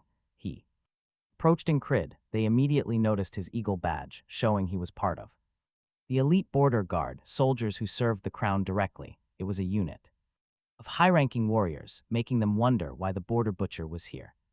Enkrid silently watched the elite warrior as he addressed the squad leader, asking Why they did not duel Enkrid as well. Enkrid knew the border guards were comparable to the gray dogs of Aspen, meaning this butcher could be as strong as Ruhr. Enkrid wondered what would happen if they fought without him dying, sparking his deep curiosity. Enkrid urged him to proceed. The butcher grew thrilled seeing that Enkrid showed zero fear, even when facing someone from the elite special forces. He realized Enkrid was far more intriguing than expected. Drawing his weapon, he watched as the crowd urged Enkrid not to let this special forces butcher look down on ordinary infantry. They wanted him to show his true power in this ultimate battle of kings. Thus they stood face to face, while the butcher silently mocked them as fools. He felt the regular infantry had grown far too arrogant after a single victory. Charging straight at Enkrid, he resolved to quickly humble these lesser soldiers. As the butcher unleashed his strike, Enkrid entered that familiar zone. Deftly defending against every single attack, the elite warrior was shocked by Enkrid's immense level of concentration and precise, minimal movements. Grabbing Enkrid tightly by the collar, he barked that the kid was going down, but Enkrid immediately seized his arm, raising his weapon to strike back, nearly skewering the butcher's skull. Sensing sudden death, the warrior recoiled as Enkrid drove his blade deep into the earth. Stepping back, the butcher gathered his strength to attack again, but Enkrid, completely locked in, grabbed the incoming sword with his bare hands, turning that momentum into a devastating knee strike straight to the gut that sent the elite fighter flying. Still, he charged back as Enkrid calmly drew a dagger from his chest plate to finish the fight. Just then, a fairy stepped in, forcing the duel to a sudden halt. Both men froze. She warned them that going any further meant mutual slaughter. Enkrid silently backed off upon seeing her. He had nothing left to say. After all, he already had his blade resting against the butcher's throat. Not only that, but Enkrid's entire squad was fully prepared to back him. But Tors scoffed, warning them not to get too excited over a simple spar. He warned that repeating those moves would put another hole in his chest. The warrior knew Tors had almost taken him out during that brief blind spot. Still, had they fought to the absolute death, Enkrid might have just won. The crowd was in disbelief, questioning if this was truly the same weak soldier. Tors sheathed his blade, admitting he did not expect such a fierce battle. He admitted he couldn't help but respect Enkrid, introducing himself as the platoon commander of the elite border guards. He reached out his hand to Enkrid. Enkrid took it, stating his position as the leader of the 4th squad. The entire crowd gasped, shocked to discover Tors was actually a platoon commander. This meant Enkrid had just held his own against a top-tier officer. He had proven himself to be on par with Norilia's elite fighters. A sudden wave of deep respect washed over the crowd as they cheered. Tors smirked at their wild reaction, hoping to meet him again soon. With his reputation finally secured, Enkrid felt he was one step closer. Later that afternoon, a messenger arrived with a summons from another company. It was Graham, the legendary leader of the heavy armored infantry turtles. He revealed this was already the 3rd scout offer Enkrid had received. Other elite units were desperate to recruit him after his spell-breaking feats. One of Graham's aides boasted that their unit was the army's absolute foundation. Joining them meant a guaranteed path to the peak of the military. Enkrid knew this was a golden ticket to join Norilia's elite forces. It was a fantastic opportunity, but he respectfully turned Graham down. The commander was stunned, offering to personally handle any transfer issues with her. But Enkrid shook his head, explaining that his current officer was not the problem. Graham didn't press further, but he made it clear his invitation remained open. He even asked if there was any other favor he could grant him. Yet Enkrid politely declined once more, keeping his gaze fixed ahead. Graham relented, admitting he only survived the last battle because of him. Afterward, Christ was completely shocked that the 1st company had scouted him. He asked if they should start packing their bags, but Enkrid refused. Christ demanded to know why he kept rejecting everyone when they offered him royal treatment. Enkrid went quiet, nearly sharing his secret motives just as Tors walked in. The squad was startled by his arrival as Tors got straight to business. He wanted Enkrid to join the border guards, a highly prestigious group. They answered directly to the crown, a position far higher than the turtles. The rest of the squad watched in silence, stunned by the offer. No regular soldier could ever dream of such an incredible leap in rank. Turning this down would be total madness. Tors smiled, recalling their spar. He knew from their very first clash that Enkrid wanted a bigger battlefield. He promises to put him through hellish training and insane challenges at the border. Joining the border guards means realizing his full potential, and he extends a hand. Rem, Rajan, and the others wait silently. What will Enkrid decide? But Enkrid just smiles, if endless hellish training is what is coming. Right here, right now, he does not want to just reach his limit, but completely surpass it, surrounded by the absolute best challengers he could ever ask for. Freezing morning, Rem is shivering and muttering about wanting to strike someone. He asks the squad leader where he is going, demanding some warmth. Bring me hot stones, he orders, complaining that the battle is over. With the fighting finished, Rem claims their leader has become completely useless. Eldon suggests a sparring match to warm up, but Rem threatens to kill him. Ignoring the threats, Eldon asks Enkrid if he wants to train instead. Enkrid declines. Duty comes first, but he will gladly train when he returns. Rem immediately starts screaming at Enkrid again, demanding his warming stones. Don't forget, Rem bellows, and Enkrid calmly replies that he heard him. Winter has officially arrived, and the temperature is dropping faster than expected. Down at the market, Enkrid notes that a border guard is meant for battle. But with no active conflicts, they are stuck patrolling the cold streets. Today, he is paired up with two other soldiers named Jack and Boa. Looking at them, Enkrid wonders if they were on that escort mission before. Their names sound familiar, but the duo instantly starts scoffing at him. They mockingly call it a great honor to work with the famous spellbreaker. Word on the street is that Enkrid got a massive promotion recently. Climbing straight up from the bottom like that is absolutely insane. Enkrid simply brushes it off, claiming he just got extremely lucky. Jack smirks, suggesting they should have a friendly duel after they finish. Enkrid accepts without hesitation, which only gets Jack even more excited. It is a promise. They continue walking on their freezing rounds. The other guards complain about the weather, since this winter is brutal. Watch closely now. Enkrid notices Jack and Boa are crowding him too tightly. It is not like his body is big enough to block the wind. Street vendors call out their goods, and a staggering old man approaches. The man suddenly trips, and Enkrid rushes forward to catch him. But in a flash, boom, a blade is plunged deep into his chest. Pure shock, Enkrid gasps as his vision starts fading fast. Boa holds him upright, while Jack shoves something nasty into his mouth. Jack loudly lies to the crowd, pretending Enkrid is just drunk. A perfectly coordinated trap, keeping the crowd completely oblivious to it. The assassin looks down with a twisted grin and whispers a question. He warns Enkrid that a truly dedicated lover never loses track of their target. This is the half-fairy assassin, sent from Aspen to avenge the broken spell. The killer slashes him deeply across the chest. Down he goes. Jack mutters that the job is done and they need to escape. Looking up, someone spots a figure, observing them from high on the watchtower. Consciousness quickly fades. He finally remembers who these traitors actually are. Back from the scouting mission, Cry gave some devastating news. The whole scout team was heavily injured, giving Enkrid a perfect excuse to contact Aspen, but as he lay dying, he knew it was 4 against 1. Bleeding heavily on the pavement, his gruesome state caused a nearby woman to scream. Enkrid muttered to himself that things were about to get pretty interesting. Waking up that day, he greeted the beast inside, wondering what had happened. To his own body, nothing, Enkrid answered. He just wanted a high-energy start. Leaving his room, Enkrid headed out to find Jim, who was taking a freezing cold shower outdoors. Jim called out, asking if Enkrid had said something. Enkrid wanted to know if Jim really had a special training method to warm up.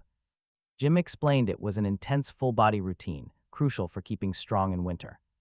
This type of conditioning keeps you ready for any sudden threat, Jim insisted. Enkrid begged Jim to teach him, remembering how he failed to react earlier. His unprepared body could not even move when that assassin pulled a dagger. Jim ordered Enkrid to drop down and hold a very specific stance. Enkrid squatted low, shifting his weight onto one leg with hands outstretched. He realized he should have seen the danger coming much earlier than this. And trust me, seeing Jack and Boa get this close forced a quick change of plans. Taking those two down first was tempting, but rushing would scare off the half-fairy. Jim warned that his muscles would go weak if he could not hold this. My muscles are already screaming in pain, Enkrid grunted back at him. But he knew that if he could just keep up the chase, victory was certain. Ready for a rematch, Enkrid planned to confront Jack and Boa to finish them all. Meeting them without his heavy cloak, Jack immediately asked if he was freezing. Enkrid calmly replied that he had just finished some pretty intense training. Boa smirked, noting that Enkrid clearly deserved his fearsome reputation. Jack kept rambling about the weather as he stepped closer to Enkrid. Thanks to Jim's brutal training, Enkrid's body felt completely ready for action. Spotting the half-fairy in the distance, Enkrid immediately launched 2 lightning-fast punches. He connected directly with Jack but missed Boa, wondering if she saw it coming. Glancing toward the half-fairy, Enkrid wondered if the target would flee. He had to end this fast, drawing his sword in one clean motion. Suddenly, the half-fairy moved, and a strange whistle sliced through the air. Talk about a cheap shot, a flying dagger was already buried deep in his chest. Even through a dense crowd, the half-fairy's aim was absolutely flawless. He silently praised his opponent's incredible skill as the man spoke again. The assassin coldly repeated that a persistent lover never loses their target. Falling backward, Enkrid realized the sound barrier-breaking blade had already pierced his heart. A woman's scream echoed once more as Enkrid hit the cold ground. He calculated how to counter Takene's fighting styles at multiple ranges simultaneously. Up close, the half-fairy goes for a lethal stab, keeping him cornered. From a distance, he launches deadly throwing daggers with extreme precision. Enkrid knew the strategy was simple, but executing the defense was another wall. Back when he was still training, he told Alden about wanting to kill. Alden asked if that was a threat, but Enkrid admitted he was the target. Ragna asks what they are doing, wondering if they are training to survive torture. Rem asks if it is really that hard. Ragna nods. That is how they do it, Jackson speaks with the squad leader. About the next shift, but then he notices 5 men moving in eerie harmony. It is almost supernatural. Rem tells them to stretch hard. Ragna agrees, warning that if they cannot even do that, they are totally useless. Aldine complains about his lazy partners, telling them to scram. Jackson watches this bizarre display, barely believing his own eyes. He asks what this is, realizing they are just training. Meanwhile, Enkrid plots how to block the deadly dagger thrown by the half-fae, its incredible precision and speed are like nothing else. As Enkrid sketches it, Jackson arrives. He asks if that is a whistling dagger, and Enkrid wonders. If that is its name, Jackson explains it is named for the sound. It makes when thrown, warning that the target will never know what hit them. Jackson warns him to stay away, but Enkrid keeps scheming anyway. Throwing skills do not matter if he can just block it perfectly. Suddenly, the battle restarts, and Enkrid violently punches both of them. Boa dodges, making Enkrid realize he is onto him. He grabs Boa instead, shoving him forward to use these fools as human shields against the threat.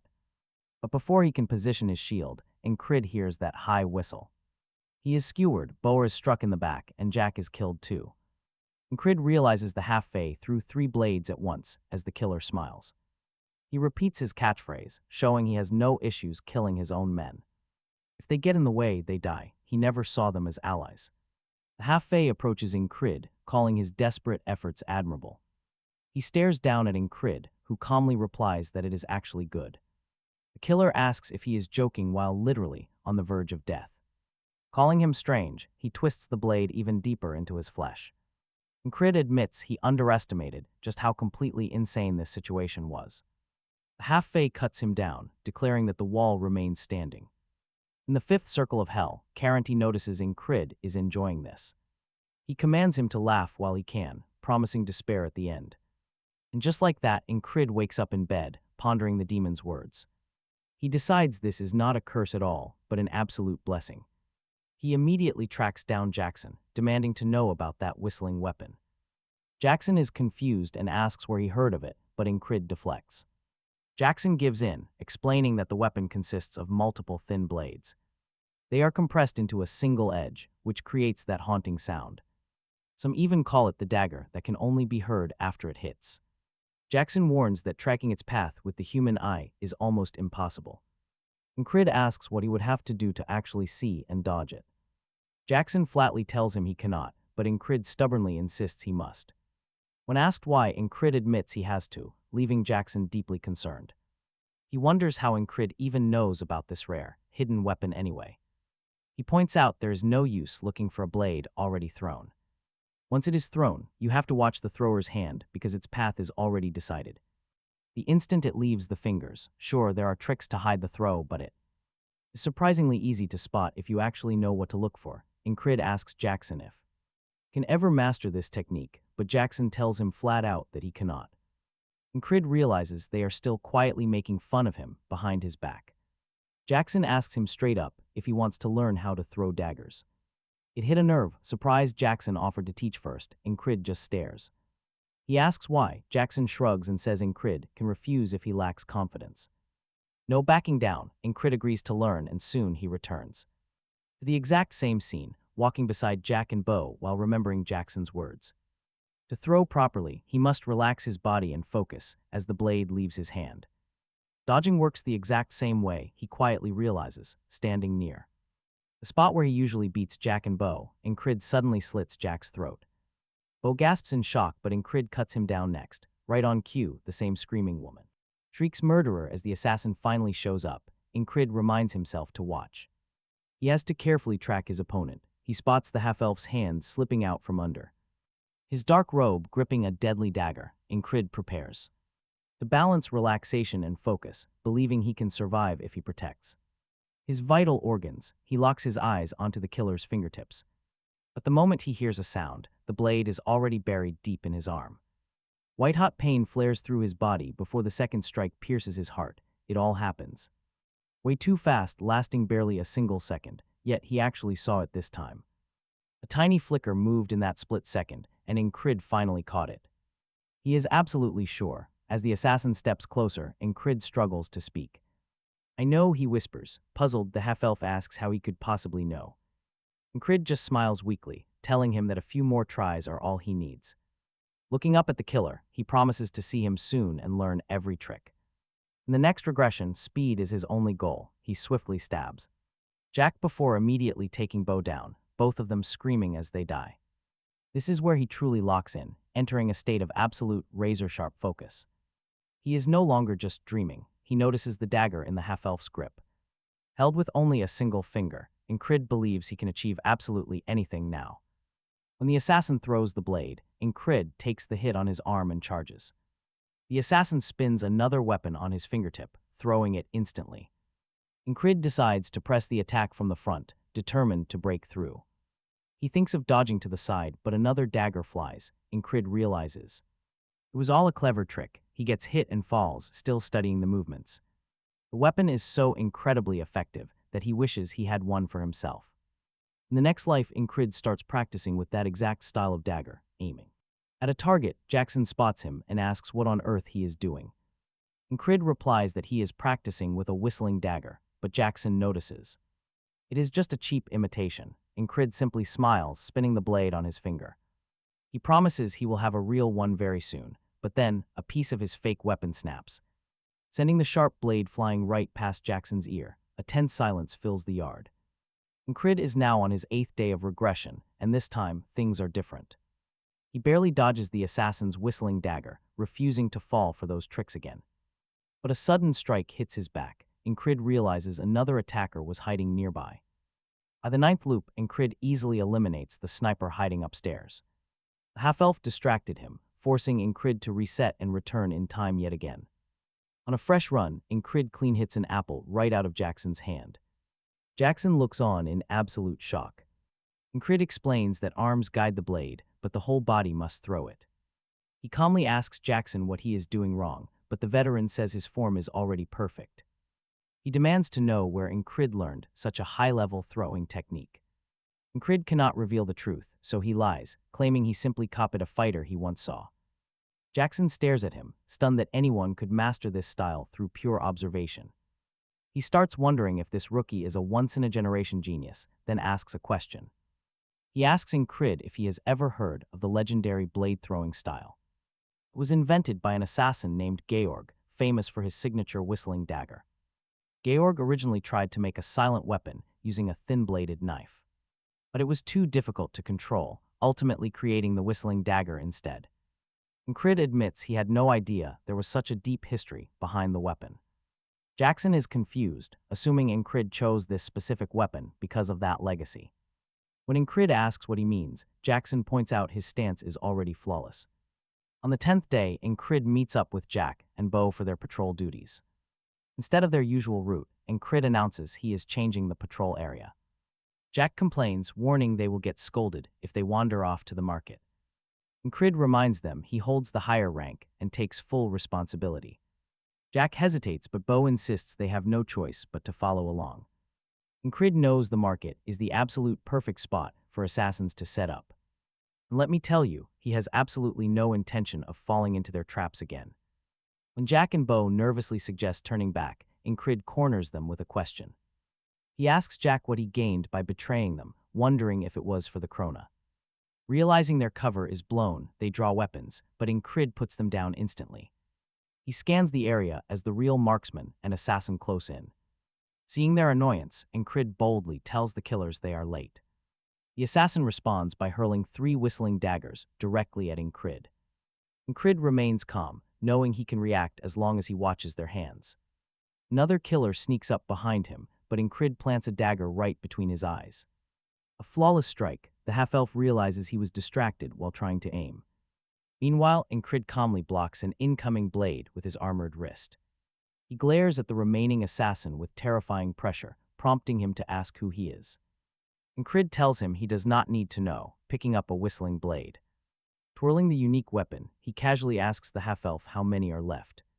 His incredible dexterity leaves the enemy stunned by his natural talent. Seeing him handle the blade so well, the half-elf wonders if Enkrid is also an assassin. Shaken, he answers that he only has 2 whistling daggers left. Enkrid calls him lucky since he only has one, making the half-elf scowl.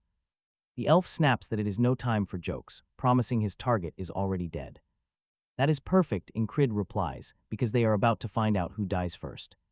When they face off for real, Enkrid takes up both the sword and the dagger. He thinks the assassin might hide his hands, but hiding an entire arm is impossible. Direct vision is key.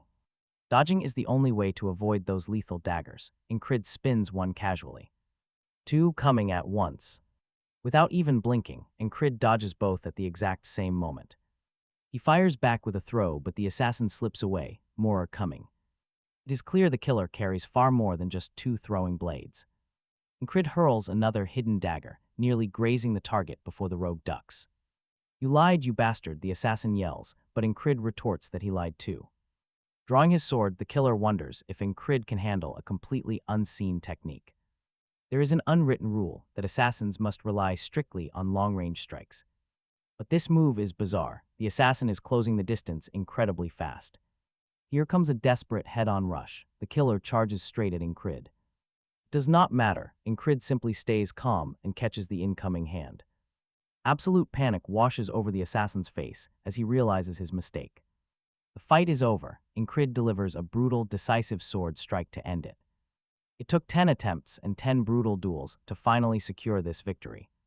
It was a relentless cycle of fighting, failing, growing stronger, and repeating. This is incredible, Enkrid mutters, staring down at the lifeless body.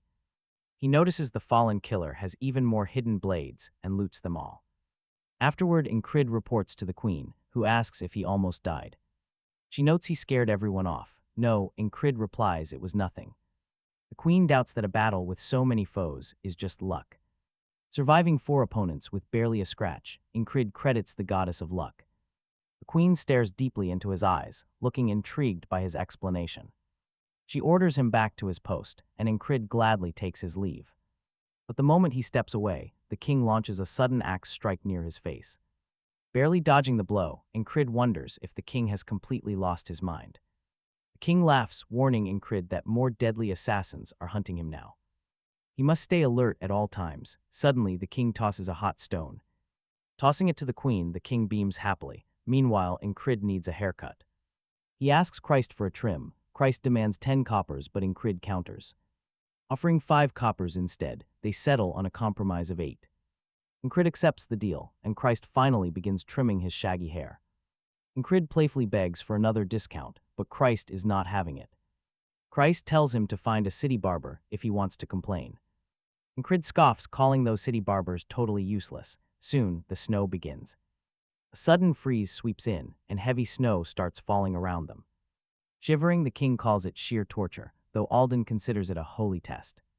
Enkrid wonders why everyone has gathered around him during his haircut. He starts analyzing how a killer managed to bypass their border security. Suspicion grows that an insider is helping the enemies from within. Enkrid asks Christ if he knows where the deceased trio came from. Christ explains that Jack was exiled for theft, while Boy released a noble hostage. Hein was a decent guy. Christ mentions Rotten was a mercenary from some failed merchant group. They all joined up last year, likely serving in the exact same mercenary guild. Enkrid tries to recall any guild that kicked out all its members a year back. One candidate instantly comes to mind, the notorious Guild of Thieves, which truly lives up to its name. Filled with nothing but scum, one of their members would definitely know how to sneak into the city. It all connects. Enkrid turns to Jackson, asking if he has any dirt on this group. But Jackson immediately gets defensive, asking why Enkrid is suddenly interrogating him like this. Enkrid casually remarks that he simply assumed Jackson would know. Jackson scoffs at the audacity, explaining his contact vanished after a restructuring. So he has zero info now. Meanwhile, Christ finally finishes trimming Enkrid's hair. Rem speaks up, admitting it looks way better. Now Enkrid can finally see clearly. But as he looks outside, he notices the snow is falling even faster. Jackson quickly volunteers for night guard duty, but Rem immediately snaps at him. She knows he is just slacking to avoid shoveling snow, so she forbids it. Enkrid chimes in with a brilliant idea: why not just take a mission together instead? That way nobody has to shovel. Hearing this, Rem instantly gets on board. Jackson eagerly jumps at the chance, and even Christ volunteers. Nobody wants to shovel. Enkrid realized everyone absolutely despises manual labor, but they still need the commander's permission. Ragna mocks him for being slow, while Alden urges him to ask. Enkrid heads out, silently thinking his squad mates are some truly bizarre individuals. He reports to the ferry commander, sharing his theory about the thieves aiding the assassins. He wants to set up an ambush and formally requests her approval. The ferry commander stares deeply into his eyes, silently reading his true intentions. She instantly sees right through him. He invented this mission just to escape shoveling. Enkrid keeps a straight face and denies it, highly impressed by her sharp mind. As they set out, the squad discusses where this thief guild came from. Christ asks if he means the Gilfin Guild and if he has any leads. Enkrid admits he has zero info, which is exactly why they are investigating. He orders the team to wait inside the tavern while Jackson tracks the location. When Jackson asks how, Enkrid simply tells him to deal with it. Christ is stunned by the absolute vagueness of such an absurd order. Worse yet, Jackson simply obeys, leaving Christ to question his own sanity. Soon the team gathers inside Vanessa's cozy inn, sitting down to eat.